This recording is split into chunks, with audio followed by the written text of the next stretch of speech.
Last ಕ್ಲಾಸಲ್ಲಿ ಏನು ಮಾಡಿದ್ವಪ್ಪ ಅಂದರೆ KSEEB ಕರ್ನಾಟಕ ಪ್ರೌಢ ಶಿಕ್ಷಣ ಪರೀಕ್ಷಾ ಮಂಡಳಿಯವರು ನಮಗೆ ಒದಗಿಸಿದಂತಹ 2 ಮಾದರಿ ಪ್ರಶ್ನೆ ಪತ್ರಿಕೆಗಳು, ವಿಜ್ಞಾನಕ್ಕೆ ಸಂಬಂಧಿಸಿದಂತ 2 ಮಾದರಿ ಪ್ರಶ್ನೆ ಪತ್ರಿಕೆಗಳನ್ನ ವಿಶ್ಲೇಷಣೆ ಮಾಡ್ತಾ ಇದ್ವಿ.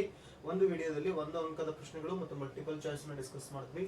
ಮತ್ತೊಂದು ವಿಡಿಯೋದಲ್ಲಿ 2 ಅಂಕದ ಪ್ರಶ್ನೆಗಳನ್ನ ಡಿಸ್ಕಸ್ ಮಾಡಿದ್ವಿ. ಈಗ 3ನೇ ವಿಡಿಯೋದಲ್ಲಿ 3 ಅಂಕದ ಪ್ರಶ್ನೆಗಳನ್ನ, ಹೌದಾ, ಮಾದರಿ ಪ್ರಶ್ನೆ ಪತ್ರಿಕೆ 1ರ ಮಾತ್ರ ಮಾಡ್ಲಿಕ್ಕೆ ಸಾಧ್ಯ ಆಯಿತು. ಇನ್ನು ಮಾದರಿ ಪ್ರಶ್ನೆ ಪತ್ರಿಕೆ 2, ಮಾದರಿ ಪ್ರಶ್ನೆ ಪತ್ರಿಕೆ 2ರ 3 ಅಂಕದ ಪ್ರಶ್ನೆಗಳನ್ನ ಈಗ ಡಿಸ್ಕಸ್ ಮಾಡುವಂತ ಕೆಲಸ ಮಾಡ್ತಾ ಇದ್ದೀನಿ. ಅದರಲ್ಲಿ ಮೊದಲನೇ ಕ್ವಶನ್ ಏನಿದೆಯಪ್ಪ ಅಂದ್ರೆ, ಒಂದು ವಸ್ತುವನ್ನು ಪೀನಮಸೂರದ 2F ಗಿಂತ ದೂರದಲ್ಲಿ ಇರಿಸಿದಾಗ ಉಂಟಾಗುವ ಪ್ರತಿಬಿಂಬವನ್ನು ತೋರಿಸುವ ಚಿತ್ರವನ್ನ ರೇಖಾಚಿತ್ರ ಬರೆಯಿರಿ. ಇದು ವೆರಿ ಇಂಪಾರ್ಟೆಂಟ್. ಚಿತ್ರದ ಸಹಾಯದಿಂದ ಪ್ರತಿಬಿಂಬದ ಸ್ಥಾನ ಮತ್ತು ಸ್ವಭಾವವನ್ನ ಬರೆಯಿರಿ. ಪ್ರತಿಬಿಂಬದ ಸ್ಥಾನ ಮತ್ತು ಸ್ವಭಾವವನ್ನ ಬರೀರಿ ಅಂತ ಹೇಳ್ತಾರೆ. ಹಾಗಾದ್ರೆ ಮೊದಲು ಡಯಾಗ್ರಾಮ್ ಅನ್ನು ನೋಡ್ಕೊಂಡ್ಬಿಡೋಣ. ಎಲ್ಲಿ ಇಟ್ಟಿದ್ದಾರೆ ವಸ್ತುವನ್ನ? 2F ನಿಂದ ಆಚೆ, 2F ಗಿಂತ ದೂರದಲ್ಲಿ, ಅಂದ್ರೆ 2F ನಿಂದ ಆಚೆಗೆ ಏನ್ ಮಾಡಿದಾರೆ ಅಂದ್ರೆ ವಸ್ತುವನ್ನು ಇಟ್ಟಿದಾರ. ಒಂದು ಬೆಳಕಿನ ಕಿರಣ ಏನಪ್ಪಾ ಅಂದ್ರೆ ಪೀನಮಸೂರಕ್ಕೆ, ಒಂದು ಬೆಳಕಿನ ಕಿರಣ ಪೀನಮಸೂರಕ್ಕೆ ಏನಾಗ್ತದೆ ಅಂದ್ರೆ ಪ್ರಧಾನ ಅಕ್ಷಕ್ಕೆ ಸಮಾಂತರವಾಗಿ ಚಲಿಸ್ತದೆ. ಯಾವ ಬೆಳಕಿನ ಕಿರಣ ಪ್ರಧಾನ ಅಕ್ಷಕ್ಕೆ ಸಮಾಂತರವಾಗಿ ಚಲಿಸ್ತದ ಅದು ಏನಾಗ್ತದಪ್ಪ ಅಂದ್ರೆ ಪ್ರಧಾನ ಸಂಗಮದ ಮೂಲಕ ಹಾದು ಹೊರ ಹೋಗ್ತದೆ. ಪ್ರಧಾನ ಸಂಗಮದ ಮೂಲಕ ಏನಾಗ್ತದೆ? ಹಾದು ಹೊರ ಹೋಗ್ತದ.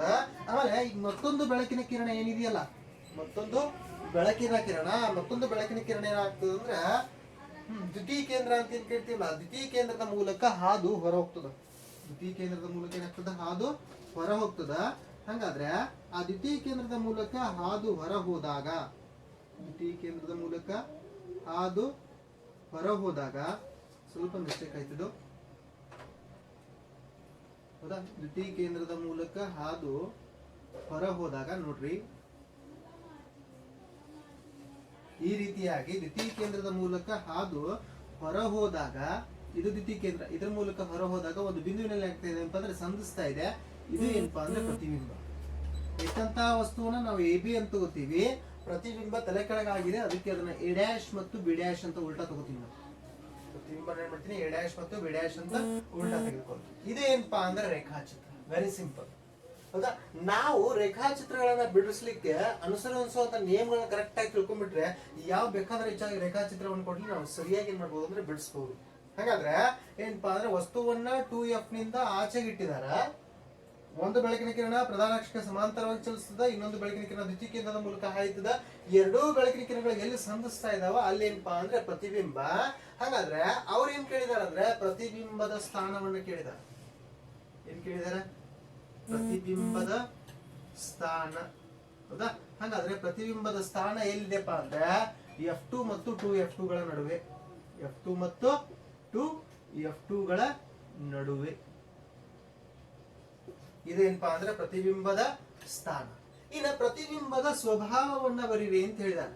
ಏನು? ಪ್ರತಿಬಿಂಬದ ಸ್ವಭಾವ, ಹೌದಾ? ಹಾಗಾದ್ರೆ ಪ್ರತಿಬಿಂಬದ ಸ್ವಭಾವ ಏನೇನಿದಾವ? ಏನಪ್ಪಾ ಅಂದ್ರೆ ಸತ್ಯ ಪ್ರತಿಬಿಂಬ. ಎಂತ ಪ್ರತಿಬಿಂಬ? ಸತ್ಯ ಪ್ರತಿಬಿಂಬ. ಯಾವ ಪ್ರತಿಬಿಂಬಗಳನ್ನ ಪರದೆಯ ಮೇಲೆ ಸೆರೆ ಹಿಡಿಲಿಕ್ಕೆ ಸಾಧ್ಯ ಇದೆ ಅವುಗಳನ್ನು ಸತ್ಯ ಪ್ರತಿಬಿಂಬ ಅಂತ ನಾನು ಈಗಾಗಲೇ ಹೇಳಿದ್ದೀನಿ. ಸತ್ಯ ಪ್ರತಿಬಿಂಬ, ತಲೆ ಕೆಳಗಾದ ಪ್ರತಿಬಿಂಬ, ತಲೆ ಕೆಳಗಾದ ಪ್ರತಿಬಿಂಬ. ಆಮೇಲೆ ವಸ್ತುವಿನ ಗಾತ್ರ ಏನಿತ್ತಲ್ಲ ಅದಕ್ಕಿಂತ ಚಿಕ್ಕದಾದ ಪ್ರತಿಬಿಂಬ ಇದೆ. ಹಾಗಾದ್ರೆ ಗಾತ್ರ ಚಿಕ್ಕದು, ಗಾತ್ರ ಚಿಕ್ಕದು, ಹೌದಾ? ಇವು ಏನಪ್ಪಾ ಅಂದ್ರೆ ಪ್ರತಿಬಿಂಬದ ಸ್ವಭಾವ. ಇವೆಲ್ಲ ಏನಪ್ಪಾ ಅಂದ್ರೆ ಪ್ರತಿಬಿಂಬದ ಸ್ವಭಾವ. ಸತ್ಯ ಪ್ರತಿಬಿಂಬ, ತಲೆ ಕೆಳಗಾದ ಪ್ರತಿಬಿಂಬ, ಗಾತ್ರ ವಸ್ತುವಿಗಿಂತ ಏನು ಚಿಕ್ಕದು. ಹೌದಾ? 3 ಮಾರ್ಕ್ಸ್ಗೆ ವೆರಿ ಸಿಂಪಲ್ ಆದಂತ ಕ್ವಶನ್, ಹೌದಾ? ಬಹಳ ಈಸಿಯಾಗಿ ಬಿಡಿಸಬಹುದು. ಒಂದ್ ಸ್ವಲ್ಪ ಲಕ್ಷ ಕೊಟ್ಟು ಡಯಾಗ್ರಾಮ್ ಗಳನ್ನು ಬಿಡಿಸೋದನ್ನ ಒಂದ್ ಸ್ವಲ್ಪ ಪ್ರಾಕ್ಟೀಸ್ ಮಾಡ್ಕೊಡ್ರಿ, ಹೌದಾ? ಆಮೇಲೆ ಬೆಳಕಿನ ಕಿರಣಗಳು, ಹೌದಾ, ರೇ ಡಯಾಗ್ರಾಮ್ ಅನ್ನ ಕರೆಕ್ಟ್ ಆಗಿ ತೆಗಿಬೇಕು, ಅದು ವೆರಿ ಇಂಪಾರ್ಟೆಂಟ್, ಹೌದಾ? ನೆಕ್ಸ್ಟ್ ಕ್ವಶನ್ ಅನ್ನು ನೋಡೋಣ, ಹೌದಾ? ನೋಡ್ರಿ, ನೆಕ್ಸ್ಟ್ ಕ್ವಶನ್ ಏನಿದೆಪ್ಪ ಅಂದ್ರೆ ವಿದ್ಯುತ್ ಪ್ರವಾಹ ಎಂದರೇನು? ವಿದ್ಯುತ್ ಮಂಡಲದಲ್ಲಿ ಬ್ಯಾಟರಿಯ ಕಾರ್ಯವನ್ನು ತಿಳಿಸಿ. ಒಂದು ವಾಹಕದ ರೋಧ ಅವಲಂಬಿಸಿರುವ ಅಂಶಗಳನ್ನ ತಿಳಿಸಿ. ಮೊದಲು ವಿದ್ಯುತ್ ಪ್ರವಾಹ ಎಂದರೇನು ನೋಡೋಣ. ವಾಹಕದಲ್ಲಿ ಪ್ರವಹಿಸುತ್ತಿರುವ ವಿದ್ಯುದಾವೇಶಗಳ ದರವನ್ನೇ ನಾವೇನ್ ಕೇಳ್ತೀವಿ ಅಂದ್ರೆ ವಿದ್ಯುತ್ ಪ್ರವಾಹ. ವಾಹಕದಲ್ಲಿ ಪ್ರವಹಿಸುತ್ತಿರುವ ವಿದ್ಯುದಾವೇಶಗಳ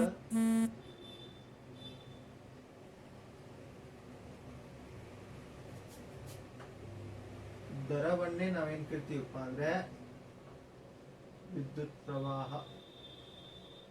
ವಿದ್ಯುತ್ ಪ್ರವಾಹ, ಹೌದಾ? ಇದನ್ನ ಇನ್ನೊಂದು ಅರ್ಥದಲ್ಲೂ ಹೇಳಬಹುದು. ಒಂದು ವಾಹಕ ಇದೆ, ವಾಹಕದ ಒಂದು ಬಿಂದುವಿನಿಂದ ಇನ್ನೊಂದು ಬಿಂದುವಿಗೆ ಒಂದು ವಿದ್ಯುದಾವೇಶವನ್ನ ತರುವಲ್ಲಿ ತೆಗೆದುಕೊಂಡಂತಹ ಕಾಲ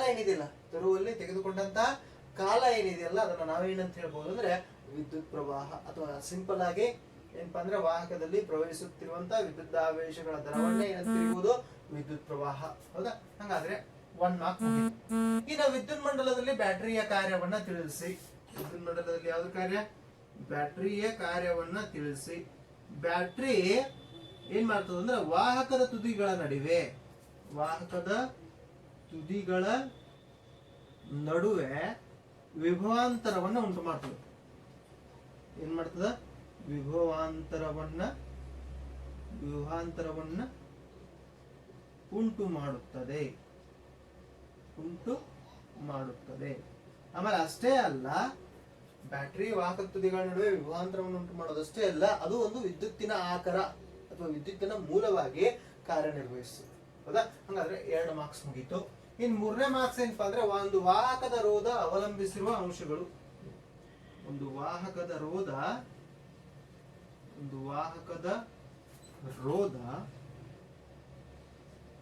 ಅವಲಂಬಿಸಿರುವ ಅಂಶಗಳು. ಹೌದಾ? ಒಂದು ವಾಹಕದ ರೋಧ ಅವಲಂಬಿಸಿರುವಂತ ಅಂಶಗಳು ಯಾವಪ್ಪ ಅಂದ್ರೆ, ಹೌದಾ, ಒಂದನೇದ್ದು ಏನು? ತಂತಿಯ ಉದ್ದ. ತಂತಿಯ ಉದ್ದ ಹೆಚ್ಚಾದಂತೆ ರೋಧ ಹೆಚ್ಚಾಗ್ತದ, ತಂತಿಯ ಉದ್ದ ಕಡಿಮೆ ಆದಂತೆ ರೋಧ ಕಡಿಮೆ ಆಗ್ತದ. ರೋಧ ಏನಾಗ್ತದ? ಕಡಿಮೆ ಆಗ್ತದ. ಹಾಗಾದ್ರೆ ಇನ್ನ ನೆಕ್ಸ್ಟ್ ಏನಪ್ಪಾ ಅಂದ್ರೆ ಅಡ್ಡ ಕೊಯ್ತದ ವಿಸ್ತೀರ್ಣ. ಯಾವುದು? ಅಡ್ಡ ಕೊಯ್ತದ ವಿಸ್ತೀರ್ಣ. ಹೌದಾ? ಅಡ್ಡ ಕೊಯ್ತದ ವಿಸ್ತೀರ್ಣ ಏನಪ್ಪಾ ಅಂದ್ರೆ ಒಂದು ತಂತಿ ಏನಿರ್ತದ, ಆ ತಂತಿಯ ಅಡ್ಡ ಕೊಯ್ತದ ವಿಸ್ತೀರ್ಣ ಅಂತ ಏನ್ ಕರಿತೀವಲ್ಲ, ಇದು ತಂತಿಯ ಅಡ್ಡ ಕೊಯ್ತದ ವಿಸ್ತೀರ್ಣ. ಈ ಅಡ್ಡ ಕೊಯ್ತದ ವಿಸ್ತೀರ್ಣ ಹೆಚ್ಚಾದಂತೆ ರೋಧ ಕಡಿಮೆ ಆಗ್ತದ. ಆಮೇಲೆ ಅಡ್ಡ ಕೊಯ್ತದ ವಿಸ್ತೀರ್ಣ ಕಡಿಮೆ ಆದಂತೆ ರೋಧ ಏನಾಗ್ತದ? ಹೆಚ್ಚಾಗ್ತದ. ಹೌದಾ? ಇನ್ನ ನೆಕ್ಸ್ಟ್ ಏನಪ್ಪಾ ಅಂದ್ರೆ 3ನೇದು ಲೋಹದ ಪ್ರಾಕೃತಿಕ. ನಾವು ಏನ್ ತಂತಿಯನ್ನ ತಯಾರಿಸಿದೆಯಲ್ಲ, ಆ ತಂತಿಯನ್ನ ತಯಾರಿಸಲಿಕ್ಕೆ ಲೋಹವನ್ನು ಬಳಸಿರ್ತೀವಲ್ಲ, ಆ ಲೋಹದ ಪ್ರಾಕೃತಿಕ ಗುಣ. ಯಾಕಂದ್ರೆ ಲೋಹದಿಂದ ಲೋಹಕ್ಕೆ ರೋಧ ಏನಾಗ್ತದೆ ಅಂದ್ರೆ ಬದಲಾಗ್ತದೆ. ಅದು ಪ್ರಾಕೃತಿಕ ಗುಣವನ್ನ ಅವಲಂಬಿಸ್ತದೆ. ಇಷ್ಟು ಏನಪ್ಪಾ ಅಂದ್ರೆ 3 ಅಂಗಕ್ಕೆ ವಿದ್ಯುತ್ ಪ್ರವಾಹ ಎಂದರೇನು, ವಿದ್ಯುತ್ ಮಂಡಲದಲ್ಲಿ ಬ್ಯಾಟರಿಯ ಕಾರ್ಯವನ್ನ ತಿಳಿಸಿ, ಒಂದು ವಾಹಕದ ರೋಧ ಅವಲಂಬಿಸಿರುವಂತ ಅಂಶಗಳು. ವೆರಿ ಸಿಂಪಲ್ ಆದಂತ ಕ್ವಶನ್, ಸಿಂಪಲ್ ಆದಂತ ಆನ್ಸರ್. ಇನ್ನು ನೆಕ್ಸ್ಟ್ ಕ್ವಶನ್ ಅನ್ನು ನೋಡೋಣ. ನೋಡ್ರಿ, ನೆಕ್ಸ್ಟ್ ಕ್ವಶನ್ ಏನಿದೆಯಪ್ಪ ಅಂದ್ರೆ ಕ್ವಶನ್ ನಂಬರ್ 11. 20 ಓಂ ರೋಧ ಹೊಂದಿರುವ ಒಂದು ವಿದ್ಯುತ್ ದೀಪ ಮತ್ತು 4 ಓಂ ರೋಧ ಹೊಂದಿರುವ ವಾಹಕ ಅಂದ್ರೆ ತಾಮ್ರದ ತಂತಿ ಸರಣಿ ಕ್ರಮದಲ್ಲಿ 6 ವೋಲ್ಟ್ ನ ಶುಷ್ಕ ಕೋಶಕ್ಕೆ ಜೋಡಿಸಿದೆ ಮಂಡಲದಲ್ಲಿ ಪ್ರವಹಿಸುತ್ತಿರುವಂತಹ ವಿದ್ಯುತ್ ಪ್ರವಾಹವನ್ನು ಕಂಡುಹಿಡಿಯಬೇಕು. ಮಂಡಲದಲ್ಲಿ ಪ್ರವಹಿಸುತ್ತಿರುವಂತ ಏನೋ ವಿದ್ಯುತ್ ಪ್ರವಾಹವನ್ನ ಕಂಡುಹಿಡಿಯಬೇಕು. ಅದಾದ ನಂತರ ವಿದ್ಯುತ್ ದೀಪ ಹಾಗೂ ವಾಹಕದ ತುದಿಗಳ ನಡುವಿನ ವಿಭವಾಂತರವನ್ನ ಕಂಡುಹಿಡಿಯಬೇಕು. ಇವು ಎರಡರ ನಡುವಿನ ಏನ್ ಮಾಡಬೇಕು? ವಿದ್ಯುತ್ ದೀಪದ ವಿಭವಾಂತರವನ್ನು ಕಂಡುಹಿಡಿಯಬೇಕು, ಆಮೇಲೆ ವಾಹಕದ ತುದಿಗಳ ನಡುವಿನ ವಿಭವಾಂತರವನ್ನು ಕಂಡುಹಿಡಿಯಬೇಕು. ಹಾಗಾದ್ರೆ ಮೊದಲು ಏನಪ್ಪಾ ಅಂದ್ರೆ ವಿದ್ಯುತ್ ದೀಪ ಮತ್ತು ವಾಹಕ ಇವು ಎರಡು ರೋಧಗಳು ಮಂಡಲದಲ್ಲಿ ಏನಪ್ಪಾ ಅಂದ್ರೆ ಸರಣಿ ಕ್ರಮದಲ್ಲಿದ್ದಾವ. ಹಾಗಾದ್ರೆ ಏನಪ್ಪಾ ಅಂದ್ರೆ ಮಂಡಲದಲ್ಲಿರುವಂತ ಒಟ್ಟು ರೋಧವನ್ನ ಕಂಡುಹಿಡ್ಕೋಬೇಕು. ಹಾಗಾದ್ರೆ R1 ಎಷ್ಟು ಕೊಟ್ಟಿದ್ದಾರೆ ಅವರು? 20 ಓಂ. R2 ಎಷ್ಟು ಕೊಟ್ಟಿದ್ದಾರೆ ಅವರು? 4 ಓಂ. R1 20 ಓಂ, R2 4 ಓಂ. ಹೆಂಗ್ ಜೋಡಿಸಲಾಗಿದೆ ಅಂದ್ರೆ ಸರಣಿ ಕ್ರಮದಲ್ಲಿ ಜೋಡಿಸಲಾಗಿದೆ. ಅದಕ್ಕೆ ಮಂಡಲದಲ್ಲಿರುವಂತಹ ಒಟ್ಟು ರೋಧವನ್ನು ಕಂಡುಹಿಡಿಯಬೇಕು. RS question mark. ಇನ್ನ ವಿಭವಾಂತರ, ಶುಷ್ಕ ಕೋಶದ ವಿಭವಾಂತರ ಕೊಟ್ಟಿದ್ದಾರೆ. ಎಷ್ಟಿದೆಪ್ಪ? 6 ವೋಲ್ಟ್ ಇದೆ. ಎಷ್ಟಿದೆ? 6 ವೋಲ್ಟ್. ಆಮೇಲೆ ವಿದ್ಯುತ್ ಪ್ರವಾಹವನ್ನ ಕಂಡುಹಿಡಿ ಅಂತ ಹೇಳಿದ್ದಾರೆ. ಆಮೇಲೆ ಪ್ರತ್ಯೇಕವಾಗಿ ವಿದ್ಯುತ್ ದ್ವೀಪದ ವಿಭವಾಂತರ ಮತ್ತು ವಾಹಕದ ತುದಿಗಳ ನಡುವಿನ ವಿಭವಾಂತರವನ್ನ ಕಂಡುಹಿಡಿ ಅಂತ ಹೇಳಿದ್ದಾರೆ. ಹಾಗಾದ್ರೆ ಮೊದಲು ಮಂಡಲದಲ್ಲಿರುವಂತ ಒಟ್ಟು ರೋಧ, ಮಂಡಲದಲ್ಲಿನ ಒಟ್ಟು ರೋಧ ಮಂಡಲದಲ್ಲಿನ ಒಟ್ಟು ರೋಧ RS is equal to R1 plus R2. ಹಾಗಾದ್ರೆ 20 ohm plus 4 ohm, 20 ohm plus 4 ohm, 20 ohm plus 4 ohm. ಹೌದಾ? ಹಾಗಾದ್ರೆ RS is equal to ಮಂಡಲದಲ್ಲಿರುವಂತಹ ಒಟ್ಟು ರೋಧ ಎಷ್ಟಾಯ್ತು? 24 ohm. 24 ohm ಮಂಡಲದಲ್ಲಿರುವಂತಹ ಒಟ್ಟು ರೋಧ ಸಿಕ್ತು ನಮಗೆ. ಇನ್ನ ವಿದ್ಯುತ್ ಪ್ರವಾಹವನ್ನ ಕಂಡುಹಿಡಿಯಬೇಕು. ವಿದ್ಯುತ್ ಪ್ರವಾಹವನ್ನು ಕಂಡುಹಿಡಿಯಬೇಕಾದ್ರೆ ನಾವು ಈಗಾಗಲೇ ಓಮ್ನ ನಿಯಮದ ಪ್ರಕಾರ R is equal to V by I ಅಂತ ಅಭ್ಯಾಸ ಮಾಡಿ. ಹಾಗಾದ್ರೆ ವಿದ್ಯುತ್ ಪ್ರವಾಹವನ್ನು ಕಂಡುಹಿಡಿಯಬೇಕಾದ್ರೆ ಈ ಸೂತ್ರ ಏನಾಗ್ತದೆ ಅಂದ್ರೆ I is equal to V by R. I is equal to V by R. ಇದೇ ಸೂತ್ರವನ್ನ ನಾವೇನ್ ಮಾಡ್ಬೇಕಂದ್ರೆ ಈ ಲೆಕ್ಕದಲ್ಲಿ ಬಳಸ್ಕೋಬೇಕು. ಅದೇ ಸೂತ್ರವನ್ನ ನಾವೇನ್ ಮಾಡ್ಬೇಕು, ಈ ಲೆಕ್ಕದಲ್ಲಿ ಬಳಸ್ಕೋಬೇಕು. ಹಾಗಾದ್ರೆ I is equal to V by R. V ಎಷ್ಟಿದೆ? ಹೌದಾ? 6 ವೋಲ್ಟ್ ಇದೆ. ಆಮೇಲೆ R ಎಷ್ಟಿದೆ? 24. R ಎಷ್ಟಿದೆ? 24. ಹಾಗಾದ್ರೆ R ಒಂದಲೇ R ನಾಲ್ಕಲೇ. I ಎಷ್ಟು ಬಂತು? 1 divided by 4. 1 divided by 4 ಅಂದ್ರೆ 0.25 ಆಂಪಿಯರ್. 0.25 ಆಂಪಿಯರ್. ಇದೇನ್ ಸಿಕ್ತಪ್ಪ ಅಂದ್ರೆ ನಮ್ಗೆ ವಿದ್ಯುತ್ ಪ್ರವಾಹ ಸಿಕ್ತು. ಏನಾಯ್ತು? ವಿದ್ಯುತ್ ಪ್ರವಾಹ ಸಿಕ್ತು. ಈಗ ವಿದ್ಯುತ್ ದೀಪ ಮತ್ತು ವಾಹಕದ ತುದಿಗಳ ನಡುವಿನ ವಿಭವಾಂತರವನ್ನ ಕಂಡುಹಿಡಿಯಬೇಕು. ವಿಭವಾಂತರವನ್ನ ಕಂಡುಹಿಡಿಯಬೇಕಾದ್ರೆ ಹೌದಾ, ನಾವು ಇದೇ ಸೂತ್ರವನ್ನು ಅಲ್ಟರ್ ಮಾಡಿ V is equal to IR ಅಂತ ಬರೀತೀವಿ. V is equal to R ಅಂತ ನ್ಯೂಮರೇಟರ್ ಬರ್ತದೆ. ಅಂದ್ರೆ V is equal to IR ಅನ್ನೋ ಸೂತ್ರವನ್ನ ಬರೀತೀವಿ. ಹಾಗಾದ್ರೆ ಮೊದಲು ಏನ್ ಮಾಡೋಣ ಅಂದ್ರೆ ವಿದ್ಯುತ್ ದೀಪದ ವಿಭವಾಂತರವನ್ನ ಕಂಡುಹಿಡಿಯೋಣ. ಯಾವ್ದಾದ್ರ? ವಿದ್ಯುತ್ ದೀಪದ ವಿಭವಾಂತರ. ವಿದ್ಯುತ್ ದೀಪದ ವಿಭವಾಂತರ. ಹಾಗಾದ್ರೆ ವಿದ್ಯುತ್ ದೀಪದ ವಿಭವಾಂತರವನ್ನು ಕಂಡುಹಿಡಿಯಬೇಕಾದ್ರೆ ಏನು? V is equal to I into R. ಹೌದಾ? ಹಾಗಾದ್ರೆ V is equal to I ಎಷ್ಟಿದೆ? 0.25 ಕಂಡುಹಿಡಿದಿದ್ದೀವಿ. 0.25 into R ಎಷ್ಟಿದೆ? ವಿದ್ಯುತ್ ದೀಪದ ವಿರೋಧ ಎಷ್ಟಿದೆ? 20 ಓಮ್ ಇದೆ. ಎಷ್ಟಿದೆ? 20 ಓಮ್ ಇದೆ. ಹಾಗಾದ್ರೆ V is equal to 5 volt. ವಿದ್ಯುತ್ ದೀಪದ ವಿಭವಾಂತರ ಎಷ್ಟು? 5 ವೋಲ್ಟ್. 0.25 into 20. ಹೌದಾ? 1/4 into 20 ಅಂದಂಗೆ ಅದು. 1/4 ಅಂದ್ರೆ ಇನ್ನೂ ಕಟ್ತಾ ಹೋಗ್ತದ. 4 ಒಂದ್ಲೆ 4 5ಲೆ. ಹಾಗಾದ್ರೆ V ಎಷ್ಟು ಬಂತು? ವಿದ್ಯುತ್ ದೀಪದ ವಿಭವಾಂತರ ಎಷ್ಟು ಬಂತು? 5 ವೋಲ್ಟ್. ಇನ್ನ ಏನು ವಾಹಕದ ತುದಿಗಳ ನಡುವಿನ ವಿಭವಾಂತರ ಅಥವಾ ವಾಹಕದ ವಿಭವಾಂತರ ಯಾವ್ದ್ರದ್ದು? ವಾಹಕದ ಇನ್ ರೋಧ ಇತ್ತು. ವಾಹಕದ ರೋಧ ಏನಿತ್ತು ಅದರ ವಿಭವಾಂತರ. ವಾಹಕದ ವಿಭವಾಂತರ. ಹಾಗಾದ್ರೆ ಇಲ್ಲೂ ಕೂಡ same formula. V is equal to IR. ಹಾಗಾದ್ರೆ V is equal to 0.25 into R ಎಷ್ಟಿದೆ? 4 ಓಮ್ ಇದೆ. ಎಷ್ಟಿದೆ? 4. ಹಾಗಾದ್ರೆ V is equal to 1 volt. V is equal to ಎಷ್ಟು? 1 ವೋಲ್ಟ್. ಹಾಗಾದ್ರೆ ಈ ಲೆಕ್ಕದಲ್ಲಿ ನಾವು ಏನೇನು ಕಂಡುಹಿಡಿದ್ವಿ? ಮೊದಲು ಮಂಡಲದಲ್ಲಿರುವಂತಹ ಒಟ್ಟು ರೋಧವನ್ನ ಕಂಡುಹಿಡಿದ್ವಿ. ಅದಾದ ನಂತರ ವಿದ್ಯುತ್ ಪ್ರವಾಹವನ್ನ ಕಂಡುಹಿಡಿದ್ವಿ. ವಿದ್ಯುತ್ ದೀಪದ ಮಂಡಲದಲ್ಲಿ ವಿದ್ಯುತ್ ದೀಪ ಬಳಸಿಕೊಳ್ಳುವಂತಹ ವಿಭವಾಂತರವನ್ನ ಕಂಡುಹಿಡಿದ್ವಿ. ಅದಾದ ನಂತರ ಇನ್ನೊಂದು ರೋಧ ಯಾವ್ದು? ವಾಹಕದ ತಂತಿನೇ. ಹೌದಾ? ಆ ವಾಹಕದ ತಂತಿಯ ವಿಭವಾಂತರವನ್ನ ಕೂಡ ಕಂಡುಹಿಡಿದ್ವಿ. ಎಷ್ಟಿದೆ? 1. ವೆರಿ ಸಿಂಪಲ್ ಆದಂತ ಲೆಕ್ಕ. ಏನ ನೆಕ್ಸ್ಟ್ ಕ್ವಶನ್ ನೋಡೋಣ. ನೋಡ್ರಿ, ಈಗ ತಾನೇ ಡಿಸ್ಕಸ್ ಮಾಡಿದ್ವಲ್ಲ ಆ ಕ್ವಶನ್ಗೆ ಒಂದು ಅಥವಾ ಏನು ನಾವು ಮಂಡಲದಲ್ಲಿರುವಂತಹ ರೋಧದ ವಿದ್ಯುತ್ ಪ್ರವಾಹ ಮತ್ತು ವಿಭವಾಂತರವನ್ನು ಏನ್ ಕಂಡುಹಿಡಿದ್ವಲ್ಲ ಆ ಪ್ರಶ್ನೆ ಆದ್ರೂ ಬಿಡಿಸಬಹುದು ಅಥವಾ ಈ ಪ್ರಶ್ನೆಯನ್ನ ಆದ್ರೂ ಬಿಡಿಸಬಹುದು. ಇದು ವಿದ್ಯುತ್ ಶಕ್ತಿಗೆ ಸಂಬಂಧಪಟ್ಟಿದ್ದು, ಅದು ಕೂಡ ವಿದ್ಯುತ್ ಶಕ್ತಿಗೆ ಸಂಬಂಧಪಟ್ಟಿದ್ದು. ಹೌದಾ? ಅಥವಾ ಅಂತ ಕೇಳಿದಾರ. 6 ಟೈಪ್ ಕ್ವಶನ್ ಇದೆ ನೋಡ್ರಿ. ಒಂದು ತಾಮ್ರದ ತಂತಿಯು 0.5 mm ವ್ಯಾಸವನ್ನ ಡಯಾಮೀಟರ್ ನ ಹೊಂದಿದೆ ಮತ್ತು 1.6 into 10⁻⁻8 ಓಮ್ ಮೀಟರ್ ರೋಧಶೀಲತೆಯನ್ನ ಹೊಂದಿದೆ. ತಂತಿಯ ರೋಧ 10 ಓಮ್ ಆಗಲು ಅದರ ಉದ್ದ ಎಷ್ಟಿರಬೇಕು? ತಂತಿಯ ರೋಧ ಎಷ್ಟು? 10 ಓಮ್ ಆಗಲು ಅದರ ಉದ್ದ ಎಷ್ಟಿರಬೇಕು? ಉದ್ದ ಕಂಡುಹಿಡಿ ಅಂತ ಹೇಳಿದಾರೆ. ಅಂದ್ರೆ L is equal to question mark. ಏನ್ ಕಂಡುಹಿಡಿಬೇಕಾಗಿದೆ? ತಂತಿಯ ಉದ್ದವನ್ನ ಕಂಡುಹಿಡಿಬೇಕು. ಕೊಟ್ಟಂತ ಅಂಶಗಳು ಏನ್ ಕೊಟ್ಟಿದಾರ? D ಕೊಟ್ಟಿದ್ದಾರೆ, ಡಯಾಮೀಟರ್ ಕೊಟ್ಟಿದ್ದಾರೆ, ತಂತಿಯ ವ್ಯಾಸವನ್ನು ಕೊಟ್ಟಿದ್ದಾರೆ. ಎಷ್ಟಿದೆ? 0.5 mm. ಹಾಗಾದ್ರೆ ಈ 0.5 mm ಏನಿದೆ ಅದನ್ನ ನಾನು ಮೀಟರ್ ಕನ್ವರ್ಟ್ ಮಾಡ್ಕೋತೀನಿ. ಮೀಟರ್ ಕನ್ವರ್ಟ್ ಮಾಡ್ಕೊಂಡಾಗ 0.5 into 10⁻³ ಮಿಲಿಮೀಟರ್ಸ್ ಇತ್ತು. ಅದನ್ನ ನಾನು ಮೀಟರ್ಸ್ ಆಗಿ ಕನ್ವರ್ಟ್ ಮಾಡ್ಕೊಂಡೆ. ಹಾಗಾದ್ರೆ ಇದನ್ನ ಇನ್ನೂ ಸಿಂಪಲ್ ಆಗಿ ಹೆಂಗ್ ಬರ್ಕೋಬಹುದಪ್ಪ ಅಂದ್ರೆ 0.5 into 10⁻³ ಇದೆಯಲ್ಲ, ಹಾಗಾದ್ರೆ 3 ಡಿಜಿಟ್ಸ್ ಇಂದ ಬರಬೇಕು. 1 2 3.5 ಹೌದಾ? ಮೀಟರ್ಸ್. ನೋಡ್ರಿ, 0.5 ಮೀಟರ್ನ 0.5 ಇಂಟು 10⁻³ ಮೀಟರ್ಸ್ ಅಂತ ಮಾಡ್ಕೊಂಡೆ. ಅದನ್ನೇ ಸಿಂಪ್ಲಿಫೈ ಮಾಡಿ ಹೆಂಗೆ ಬರ್ಕೊಂಡೆ 0.0005 ಮೀಟರ್ಸ್. ಹೌದಾ? ಇದು ಏನಪ್ಪಾ ಅಂದ್ರೆ ನಮಗೆ ಡಯಾಮೀಟರ್ ಸಿಗುತ್ತೆ. ಈಗ ರೋಧಶೀಲತೆಯನ್ನು ಕೊಟ್ಟಿದ್ದಾರೆ. ರೋಧಶೀಲತೆ rho is equal to 1.6 into 10⁻8 ohm meter. 8 ohm meter. ಆಮೇಲೆ ಆ ರೋಧವನ್ನು ಕೊಟ್ಟಿದ್ದಾರೆ. ಎಷ್ಟಿದೆ? 10 ಓಮ್. ಹೌದಾ? ಹಾಗಾದ್ರೆ ನಾವು ಎಲ್ ಕಂಡುಹಿಡಿಬೇಕಾಗಿದೆ. ಎಲ್ ಕಂಡುಹಿಡಿಬೇಕಾದ್ರೆ ನಾವು ಸ್ಟ್ಯಾಂಡರ್ಡ್ ಆಗಿ ರೋಧಶೀಲತೆಯ ಮೇಲೆ ಅಥವಾ ರೋಧಶೀಲತೆಗೆ ಸಂಬಂಧಪಟ್ಟಂತಹ ಲೆಕ್ಕಗಳಿದ್ರೆ ನಾವು ಬಳಸುವಂತ ಸ್ಟ್ಯಾಂಡರ್ಡ್ ಫಾರ್ಮುಲಾ ಏನಪ್ಪಾ ಅಂದ್ರೆ R is equal to rho L by A ಅನ್ನೋ ಸೂತ್ರ. ಆದ್ರೆ ಇಲ್ಲಿ ರೋಧವನ್ನು ಕಂಡುಹಿಡಿಬೇಕಾಗಿಲ್ಲ. ನಾವೇನ್ ಕಂಡುಹಿಡಿಬೇಕಾಗಿದೆ? ನಾವೇನ್ ಕಂಡುಹಿಡಿಬೇಕಾಗಿದೆ? ನಾವು ತಂತಿಯ ಉದ್ದವನ್ನು ಕಂಡುಹಿಡಿಬೇಕು. ಹಾಗಾದ್ರೆ ಫಾರ್ಮುಲಾ ಆಲ್ಟರ್ ಆಗ್ತದೆ. L is equal to A ಇದ್ದದ ನ್ಯೂಮರೇಟರ್ ಹೋಗ್ತದೆ RA divided by rho. ಹೌದಾ? ಈ ಸೂತ್ರವನ್ನ ಬಳಸಿ ನಾವು ಈ ಲೆಕ್ಕವನ್ನು ಏನ್ ಮಾಡ್ತಾ ಹೋಗ್ಬೇಕಂದ್ರೆ ಬಿಡಿಸ್ತಾ ಹೋಗ್ಬೇಕು. ಹಾಗಾದ್ರೆ ನಮಗೆ ಈಗಾಗಲೇ ಅಡ್ಡ ಕೊಯ್ತದ ವಿಸ್ತೀರ್ಣವನ್ನು ಕಂಡುಹಿಡಿಯಲಿಕ್ಕೆ ಒಂದು ಸೂತ್ರ ಕೊಡ್ತಿದೆ. ಏನಪ್ಪಾ ಅಂದ್ರೆ A is equal to ಏನಪ್ಪಾ ಅಂದ್ರೆ pi r square. A is equal to pi r square.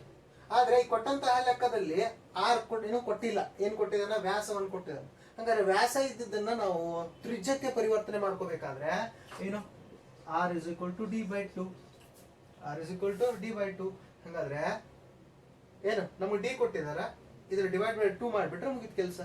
Divide by 2 ಮಾಡಿದ್ರೆ ಕೆಲಸ ಮುಗೀತು. ಯಾಕಂದ್ರೆ ನಮ್ಗೆ ಏನ್ ಕೊಡ್ತಿದೆ? R is equal to d by 2 ಅಂತ ಕೊಡ್ತಿದೆ. ಈ ಎರಡು ಫಾರ್ಮುಲಾಗಳ ಸಹಾಯದಿಂದ ಲೆಕ್ಕವನ್ನು ಇನ್ನಷ್ಟು ಸಿಂಪ್ಲಿಫೈ ಮಾಡ್ತಾ ಹೋಗೋಣ. L is equal to R ಎಷ್ಟಿದೆ? 10 ಓಮ್ ಇಂಟು A. A ಅಂದ್ರೆ ಏನು? ಪೈ. ಪೈನ ಬೆಲೆ ನಮ್ಗೆ ಈಗಾಗಲೇ ಗೊತ್ತಿದೆ. ಪೈನ ಬೆಲೆ ಎಷ್ಟಿದೆ? ಪೈ is equal to 22/7 ಅಥವಾ 3.142. ಇದೇನಪ್ಪ ಪೈನ ಬೆಲೆ. ಹಾಗಾದ್ರೆ 3.142 ಇಂಟು 3.142 ಇಂಟು ಹೌದಾ ನಮ್ಗೆ ಏನ್ ಸಿಕ್ಕಿದೆ? ಡಿ ಸಿಕ್ಕಿದೆ. ಡಿ ಅನ್ನ ಆರ್ ಆಗಿ ಕನ್ವರ್ಟ್ ಮಾಡ್ಕೋಬೇಕಾಗಿದೆ. ಹಾಗಾದ್ರೆ 0.0005 ಡಿವೈಡೆಡ್ ಬೈ 2. ಯಾಕೆ? D by 2. ಡಿ ಸಿಕ್ಕಿದೆ, ಡಿ ಬೈ 2 ಮಾಡ್ಕೊಂಡ್ವಿ. ಆಮೇಲೆ ಇದಕ್ಕೆ ಹೋಲ್ ಸ್ಕ್ವೇರ್ ಇದೆ, ಅದಕ್ಕೆ ಇದಕ್ಕೆ ಹೋಲ್ ಸ್ಕ್ವೇರ್. ಇದಕ್ಕೆ ಹೋಲ್ ಸ್ಕ್ವೇರ್ ಡಿವೈಡೆಡ್ ಬೈ ಲಕ್ಷ ಕೊಡ್ರಿ. ರೋ ಎಷ್ಟಿದೆ? 1.6 into 10⁻8 ohm meter. Ohm meter. ಹಾಗಾದ್ರೆ L is equal to 10 ohm into 3.142 into ನೋಡ್ರಿ ಇಲ್ಲಿ 0.0005 ಡಿವೈಡ್ ಬೈ 2 ಹೋಲ್ ಸ್ಕ್ವೇರ್ ಇದೆ. ಹಾಗಾದ್ರೆ ಏನಪ್ಪಾ ಅಂದ್ರೆ ಇಲ್ಲಿ 10⁻8 ಇದೆ. ಇದು ಮೇಲೆ ಹೋದ್ರೆ 10⁻+8 ಆಗ್ತದೆ. 10⁻8 ಇದೆ. ಇದು ಮೇಲೆ ಹೋದ್ರೆ ಏನಾಗ್ತದೆ? 10⁻+8 ಆಗ್ತದೆ. ಹಾಗಾದ್ರೆ 10⁻+8 ಆದ್ರೆ ಇದು ಏನು 0.0005 ಇಂಟು 0.0005 ಮಾಡಬೇಕು. ಅವಾಗಲೇ ಸ್ಕ್ವೇರ್ ಆಗ್ತದಿಲ್ಲ. ಹಾಗಾದ್ರೆ 10⁻−8 ಮೇಲೆ ಹೋದ್ರೆ +8 ಆಗ್ತದೆ ಅಂತ ಹೇಳಿದೆ. ಆ +8 ಅನ್ನ ಏನ್ ಮಾಡ್ತೀವಿ ಅಂದ್ರೆ 4 ಡಿಜಿಟ್ ಹಿಂದೆ ಬರ್ತೀವಿ. ಇಲ್ಲಿ 4 ಡಿಜಿಟ್, ಇಲ್ಲಿ 4 ಡಿಜಿಟ್, ಇಲ್ಲಿ 4 ಡಿಜಿಟ್ ಗಳನ್ನ ಹಿಂದೆ ಬಂದಾಗ ನಮ್ಗೆ ಏನಾಗ್ತದೆ ಅಂದ್ರೆ ಇದು 5 ಇಂಟು 5 ಪಾಯಿಂಟ್ ಎಲ್ಲ ಹೋಗಿ 5 ಇಂಟು 5 ಆಗ್ತದೆ. ಹಂಗಾರೆ 5 ಇಂಟು 5 25. 5 ಇಂಟು 5 25. ಆಮೇಲೆ 2 ಸ್ಕ್ವೇರ್ 4 ಇದ್ದು ಇದು ಡಿನಾಮಿನೇಟರ್ ಹೋಗ್ತದೆ. ಇದು ಮೇಲೆ ಹೋದ್ರೆ ಇದೇನಾಗ್ತದೆ? ಡಿನಾಮಿನೇಟರ್ ಹೋಗ್ತದ. ಹಂಗಾದ್ರೆ 4 ಇಂಟು 1.6. 2 ಸ್ಕ್ವೇರ್ 4 ಏನಾಗ್ತದೆ? ಡಿನಾಮಿನೇಟರ್ ಬಂತು 4 ಇಂಟು 1.6. ಹಾಗಾದ್ರೆ L is equal to ಏನ್ ಆನ್ಸರ್ ಬರ್ತದೆ ಅಂದ್ರೆ 122.72 ಮೀಟರ್ಸ್. 122.72 ಮೀಟರ್ಸ್. ಇದು ಏನಪ್ಪಾ ಅಂದ್ರೆ ನಮ್ಮ ಉತ್ತರ. ವೆರಿ ಸಿಂಪಲ್ ಆದಂತಹ ಉತ್ತರ. ನೋಡ್ರಿ, ನಾನು ವಿದ್ಯುತ್ ಶಕ್ತಿಯ ಪಾಠಕ್ಕೆ ಸಂಬಂಧಿಸಿದಂತಹ ವಿಡಿಯೋಗಳನ್ನು ಹಾಕುವಾಗ ಅಭ್ಯಾಸ ಪ್ರಶ್ನೆಗಳನ್ನು ಬಿಡಿಸಿದ್ದೀನಿ. ಆ ಅಭ್ಯಾಸ ಪ್ರಶ್ನೆಗಳಲ್ಲಿ ಸೇಮ್ ಏನು ಚೇಂಜ್ ಮಾಡದೆ ಈ ಲೆಕ್ಕ ಇದೆ. ಈ ಲೆಕ್ಕ ಅರ್ಧ ಮಾತ್ರ 3 ಮಾರ್ಕ್ಸ್ ಕೇಳಿದ್ದಾರೆ. ಆದ್ರೆ ನಮ್ಮ ಟೆಕ್ಸ್ಟ್ ಬುಕ್ ಅಲ್ಲಿ ಈಗ ವ್ಯಾಸ ಏನಿದೆಯಲ್ಲ 0.5 mm ವ್ಯಾಸವನ್ನ 2ರಷ್ಟು ರೋಧ ಎಷ್ಟಾಗ್ತದೆ ಅಂತ ಕೇಳಿದೆ. ರೋಧ ಕಡಿಮೆ ಆಗ್ತದೆ. ರೋಧ ಎಷ್ಟಪ್ಪ ಅಂದ್ರೆ 1/4 10 ಓಮ್ ಇತ್ತಲ್ಲ ಅದು 2.5 ಓಮ್ಗೆ ಕಡಿಮೆ ಆಗ್ತದೆ. ಇದು ಲೆಕ್ಕ ಅರ್ಧ ಕೊಟ್ಟಿದ್ದಾರೆ 3 ಮಾರ್ಕ್ಸ್ಗೆ. ಇಲ್ಲೇ ಹೌದಾ? ಮೇನ್ ಎಕ್ಸಾಮ್ ಅಲ್ಲಿ ಫುಲ್ ಲೆಕ್ಕನು ಕೇಳ್ಬೋದು 4 ಮಾರ್ಕ್ಸ್ಗೆ ಅಥವಾ 5 ಮಾರ್ಕ್ಸ್ಗೆ. ಏನ ವ್ಯಾಸವನ್ನ ಡಬಲ್ ಮಾಡಿದಾಗ, ವ್ಯಾಸವನ್ನ 2ರಷ್ಟು ಗೊಳಿಸಿದಾಗ ರೋಧ ಎಷ್ಟಾಗ್ತದೆ? ವ್ಯಾಸವನ್ನ ಹೆಚ್ಚುಗೊಳಿಸ, ನಾವು ಈಗಾಗಲೇ ಅಭ್ಯಾಸ ಮಾಡಿದೀವಿ, ಚಾಪ್ಟರ್ ಅಭ್ಯಾಸ ಮಾಡ್ಬೇಕಾದ್ರೆ ಅಡ್ಡ ಕೊಯ್ತದ ವಿಸ್ತೀರ್ಣ ಹೆಚ್ಚಾದಂತೆ ರೋಧ ಏನಾಗ್ತದೆ? ಕಡಿಮೆ ಆಗ್ತದೆ. ವ್ಯಾಸ ಹೆಚ್ಚಾದ್ರೆ ಅಡ್ಡ ಕೊಯ್ತ ವಿಸ್ತೀರ್ಣ ಹೆಚ್ಚಾದಂಗ, ಅಡ್ಡ ಕೊಯ್ತದ ವಿಸ್ತೀರ್ಣ ಹೆಚ್ಚಾದ್ರೆ 10 ಓಮ್ ಇದ್ದು 1 2 ಇನ್ನು ವ್ಯಾಸ 2ರಷ್ಟು ಹೆಚ್ಚಾದ್ರೆ ರೋಧ 1/4ರಷ್ಟು ಕಡಿಮೆ ಆಗ್ತದೆ. 10 ಓಮ್ನ 1/4ರಷ್ಟು ಎಷ್ಟು? 2.5 ಓಮ್. ಅದನ್ನು ಕೂಡ ಸೇಮ್ ಫಾರ್ಮುಲಾ ಬಳಸಿ ಲೆಕ್ಕವನ್ನ ಬಿಡಿಸ್ತೀವಿ. ಅಲ್ಟ್ರಾದ ಫಾರ್ಮುಲಾ ಇಲ್ಲಿ ಬಳಸಿದೀವಿ, ಅಲ್ಲಿ ಅಲ್ಟ್ರಾ ಅಂತ ಫಾರ್ಮುಲಾ ಬಳಸೋ ಅವಶ್ಯಕತೆ ಇಲ್ಲ, ಯಾಕಂದ್ರೆ ರೋಧವನ್ನ ಕಂಡಿರ್ತೀವಿ. R ವೆರಿ ಸಿಂಪಲ್ ಆದಂತಹ ಲೆಕ್ಕ. ಹೌದಾ? ಇನ್ನು ನೆಕ್ಸ್ಟ್ ಕ್ವಶನ್ ಅನ್ನು ನೋಡೋಣ. ನೋಡ್ರಿ, ನೆಕ್ಸ್ಟ್ ಕ್ವಶನ್ ಏನಿದೆ, ಕಾರ್ಬನ್ನ ಅತಿ ಹೆಚ್ಚಿನ ಸಂಖ್ಯೆಯ ಸಂಯುಕ್ತಗಳನ್ನ ಉಂಟು ಮಾಡುತ್ತದೆ, ಇದಕ್ಕೆ ಕಾರಣವಾದ ಕಾರ್ಬನ್ನ ಗುಣಗಳನ್ನ ವಿವರಿಸಿ. ಹೌದಾ? ಕಾರ್ಬನ್ನ ಹಲವಾರು ಪರಿವರ್ತನೆಯ ಗುಣಗಳು ಅಥವಾ ಅನನ್ಯ ಗುಣಗಳು ಏನ್ ಮಾಡಿದಾವ ಅಂದ್ರಪ್ಪ, ಕಾರ್ಬನ್ನ ದಿನನಿತ್ಯ ಜೀವನದಲ್ಲಿ ನಾವು ಬಳಸುವಂತ ಸಂಯುಕ್ತಗಳ ಸಂಖ್ಯೆ 2.5 ಲಕ್ಷ ಇದೆ, 2.5 ಲ್ಯಾಕ್ ಇದೆ. ಇಷ್ಟು ಸಂಖ್ಯೆಯ ಬೇರೆ ಯಾವುದೇ ಧಾತುವಿನ ಸಂಯುಕ್ತಗಳನ್ನ ನಮ್ಮ ನಿತ್ಯ ಜೀವನದಲ್ಲಿ ಬಳಸುವುದಿಲ್ಲ. ವಿಜ್ಞಾನದ ಅತಿ ವೇಗವಾಗಿ ಬೆಳೆಯುತ್ತಿರುವಂತಹ ಶಾಖೆ ಯಾವಪ್ಪ ಅಂದ್ರೆ ಕಾರ್ಬನ್ ಮತ್ತು ಅದರ ಸಂಯುಕ್ತ. ಅದಕ್ಕೆ ನಮಗೆ ವೆರಿ ಇಂಪಾರ್ಟೆಂಟ್ ಆಗಿ ಹೈಡ್ರೋಕಾರ್ಬನ್ಗಳಂತ ಅಥವಾ ಕಾರ್ಬನ್ ಮತ್ತು ಅದರ ಸಂಯುಕ್ತಗಳ ರೂಪದಲ್ಲಿ ಒಂದು ಚಾಪ್ಟರ್ ಇಟ್ಟಿದ್ದಾರೆ. ಇಲ್ಲಿ ಕ್ವಶನ್ ಏನ್ ಕೇಳಿದಾರೆ, ಕಾರ್ಬನ್ ಅತಿ ಹೆಚ್ಚಿನ ಸಂಖ್ಯೆಯ ಸಂಯುಕ್ತಗಳನ್ನು ಉಂಟು ಮಾಡುತ್ತದೆ, ಇದಕ್ಕೆ ಕಾರಣವಾದ ಕಾರ್ಬನ್ನ ಗುಣಗಳನ್ನ ವಿವರಿಸಿ ಅಂತ ಹೇಳಿದ್ರೆ, ಮೊದಲನೇ ಗುಣ ಯಾವಪ್ಪ ಅಂದ್ರೆ ಕೆಟನೀಕರಣ. ಮೊದಲನೇ ಗುಣ ಯಾವುದು? ಕೆಟನೀಕರಣ. ಫಾರ್ ಎಕ್ಸಾಂಪಲ್, ಕೆಟನೀಕರಣ ಏನಪ್ಪಾ ಅಂದ್ರೆ ಕಾರ್ಬನ್ ಪರಮಾಣುಗಳೊಂದಿಗೆ ಬಂಧವನ್ನು ಏರ್ಪಡಿಸಿ ಉದ್ದ ಸರಪಳಿಯ ರಚನೆಯನ್ನು ಉಂಟು ಮಾಡುತ್ತದೆ. ಉದ್ದ ಸರಪಳಿಯ ರಚನೆಯನ್ನು ಉಂಟು ಮಾಡುತ್ತದೆ. ಇದನ್ನೇ ನಾವೇನ್ ಕೇಳ್ತೀವಿ ಅಂದ್ರೆ ಕೆಟನೀಕರಣ. ಕಾರ್ಬನ್ ಅಂತ ಇನ್ನೂ ಬೇರೆ ಬೇರೆ ಹಲವಾರು ಏನಿದಾವೆ ಅಂದ್ರೆ ಅಲೋಹಗಳಿದಾವೆ.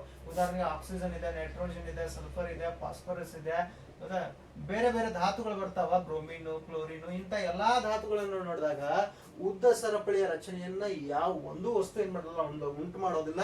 ಆಮೇಲೆ ಇವುಗಳ ಎಲ್ಲಾ ಸಂಯುಕ್ತಗಳು ಬೆರಳೆಣಿಕೆಯಷ್ಟು ಮಾತ್ರ. ಇವುಗಳ ಏನ ಅಲೋಹಗಳಂತ ಕರಿತೀವಲ್ಲ, ಇವುಗಳೆಲ್ಲ ಏನು ಬೆರಳೆಣಿಕೆಯಷ್ಟು. ಆದ್ರೆ ಕಾರ್ಬನ್ನ ಸಂಯುಕ್ತಗಳ ಸಂಖ್ಯೆ ನಮ್ಮ ದಿನನಿತ್ಯ ಜೀವನದಲ್ಲಿ ಹೆಚ್ಚಿದೆ. ಔಷಧಿಗಳ ತಯಾರಿಕೆ, ಪ್ಲಾಸ್ಟಿಕ್, ಪ್ರತಿಯೊಂದು ನಾವು ಬಳಸುವಂತ ಪ್ರತಿಯೊಂದು ವಸ್ತು ಕೂಡ ಯಾವ್ದರಿಂದ ಆಗಿದೆಪ್ಪ ಅಂದ್ರೆ ಕಾರ್ಬನ್ ನಿಂದ ಆಗಿದೆ. ಅದಕ್ಕೆ ಮುಖ್ಯವಾದ ಮೊದಲ ಗುಣಲಕ್ಷಣ ಯಾವಪ್ಪ ಅಂದ್ರೆ ಕೆಟನೀಕರಣ. ಕಾರ್ಬನ್ ನೊಂದಿಗೆ ಏನ್ ಮಾಡ್ತದೆ ಅಂದ್ರೆ ಏಕಸಹವಲನ್ಸಿಯ ಬಂಧ, ದ್ವಿಸಹವಲನ್ಸಿಯ ಬಂಧ ಅಥವಾ ತ್ರಿಸಹವಲನ್ಸಿಯ ಬಂಧವನ್ನ ಏರ್ಪಡಿಸಿ ಉದ್ದ ಸರಪಳಿಗಳನ್ನು ಉಂಟು ಮಾಡ್ತದೆ. ಇದರಿಂದ ಕಾರ್ಬನ್ ಪರಮಾಣುಗಳ ಸಂಖ್ಯೆ ಹೆಚ್ಚಾಗಿದೆ. ಇದು ಒಂದು ಕಾರಣ. ಇನ್ನು ಎರಡನೇ ಕಾರಣ ಏನಪ್ಪಾ ಅಂದ್ರೆ ಕಾರ್ಬನ್ ಒಂದು ಯಾವ್ದಾದ್ರು ಸಂಯುಕ್ತ ಇದೆ, ನೇರ ಸರಪಳಿ, ಕವಲು ಸರಪಳಿ ಅಥವಾ ಮುಚ್ಚಿದ ಸರಪಳಿ, ಈ ರೀತಿಯಾಗಿ ಸರಪಳಿಯ ರಚನೆ ಬದಲಾದ್ರೂ ಕೂಡ ಕಾರ್ಬನ್ನ ರಾಸಾಯನಿಕ ಮತ್ತು ಭೌತಿಕ ಗುಣ ಬದಲಾಗ್ತದೆ. ಅಣುಸೂತ್ರ ಒಂದೇ, ಆದ್ರೆ ರಚನಾ ಸೂತ್ರ ಬೇರೆ ಬೇರೆ. ಅವುಗಳನ್ನ ನಾವೇನ್ ಕೇಳ್ತೀವಪ್ಪ ಅಂದ್ರೆ ಸಮಾಂಗಿಗಳು. ಅವುಗಳನ್ನ ನಾವೇನ್ ಕೇಳ್ತೀವಿ? ಸಮಾಂಗಿಗಳು. ಈ ಸಮಾಂಗಿಗಳಿಂದನೂ ಕೂಡ ಕಾರ್ಬನ್ ಸಂಯುಕ್ತಗಳ ಸಂಖ್ಯೆ ಏನಾಗಿದೆಪ್ಪ ಅಂದ್ರೆ ಹೆಚ್ಚಾಗಿದೆ. ಮುಖ್ಯವಾಗಿ ಕೆಟನೀಕರಣ. ಅದಾದ ನಂತರ ಕಾರ್ಬನ್ ಪರಮಾಣುಗಳನ್ನೊಂದೇ ಏನ್ ಮಾಡ್ತದೆ, ಏಕಬಂಧ, ದ್ವಿಬಂಧ, ತ್ರಿಬಂಧವನ್ನು ಏರ್ಪಡಿಸ್ತದೆ. ಇದರಿಂದನೂ ಅವುಗಳ ಸಂಖ್ಯೆ ಹೆಚ್ಚಾಗಿದೆ. ಉದ್ದ ಸರಪಳಿಯನ್ನು ಉಂಟು ಮಾಡ್ತದ, ಸಮಾಂಗಿಗಳನ್ನು ಉಂಟು ಮಾಡ್ತದ. ಅಣುಸೂತ್ರ ಒಂದೇ, ರಚನಾ ಸೂತ್ರ ಬೇರೆ. ಹೌದಾ? ಇದರಿಂದನೂ ಕಾರ್ಬನ್ ಸಂಯುಕ್ತಗಳ ಸಂಖ್ಯೆ ಏನಾಗಿದೆ? ಹೆಚ್ಚಾಗಿದೆ. ಅದರ ಜೊತೆಗೆ ಕಾರ್ಬನ್ ವೆರಿ ಇಂಪಾರ್ಟೆಂಟ್ ಏನಪ್ಪಾ ಅಂದ್ರೆ ಒಂದು ಚತುರ್ವೆಲೆನ್ಸಿಯ ಧಾತು. ಚತುರ್ವೆಲೆನ್ಸಿಯ ಧಾತು. ಚತುರ್ವೆಲೆನ್ಸಿಯ ಕಾರ್ಬನ್ ಪರಮಾಣುವಿನ ಹೊರಕವಚದಲ್ಲಿ 4 ಎಲೆಕ್ಟ್ರಾನ್ಗಳು. ವೆಲೆನ್ಸ್ ಎಲೆಕ್ಟ್ರಾನ್ಗಳು ಎಷ್ಟು? 4. ವೆಲೆನ್ಸಿ ಕೂಡ 4. ಯಾವುದೇ ಧಾತುವಿನ ಜೊತೆಗೆ ವರ್ತಿಸಬೇಕಾದ್ರೆ 4 ಎಲೆಕ್ಟ್ರಾನ್ಗಳನ್ನು ಹಂಚಿಕೊಂಡು ಬಂಧ ಏರ್ಪಡಿಸುವುದು. ಸಹವೆಲೆನ್ಸಿ ಬಂಧವನ್ನು ಏರ್ಪಡಿಸೋದ್ರಿಂದ. ಹೌದಾ? ಆಮೇಲೆ ಹೆಚ್ಚು ಬಂಧ ಸ್ಥಿರವಾಗಿರೋದ್ರಿಂದ, ಉಳಿದ ಧಾತುಗಳಿಗೆ ಹೋಲಿಸಿದ್ರೆ ಅಲೋಹಗಳಿಗೆ ಇದರ ಬಂಧ ಏನಾಗಿದೆ? ಹೆಚ್ಚು ಸ್ಥಿರವಾಗಿರೋದ್ರಿಂದ ಕಾರ್ಬನ್ನ ಸಂಯುಕ್ತಗಳ ಸಂಖ್ಯೆ ಏನಿರುತ್ತೆ ಅಂದ್ರೆ ಹೆಚ್ಚಿದೆ.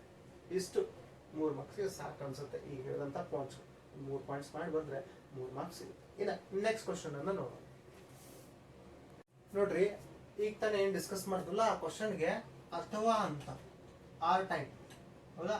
ಏನ್ ಕ್ವಶನ್ ಇದೆ ಅಂದ್ರೆ ಸಾಬೂನು ಸ್ವಚ್ಛಗೊಳಿಸುವ ಪ್ರಕ್ರಿಯೆಯನ್ನ ವಿವರಿಸಿ ಅಂತ. ಹೌದಾ? ನಾವು ಸಾಬೂನನ್ನ ತಗೊಂಡಾಗ ಸಾಬೂನು 2 ತುದಿಗಳನ್ನ ಹೊಂದಿರ್ತದ. ಒಂದು ಜಲಾಕರ್ಷಕ ತುದಿ, ಇನ್ನೊಂದು ಜಲವಿಕರ್ಷಕ ತುದಿ.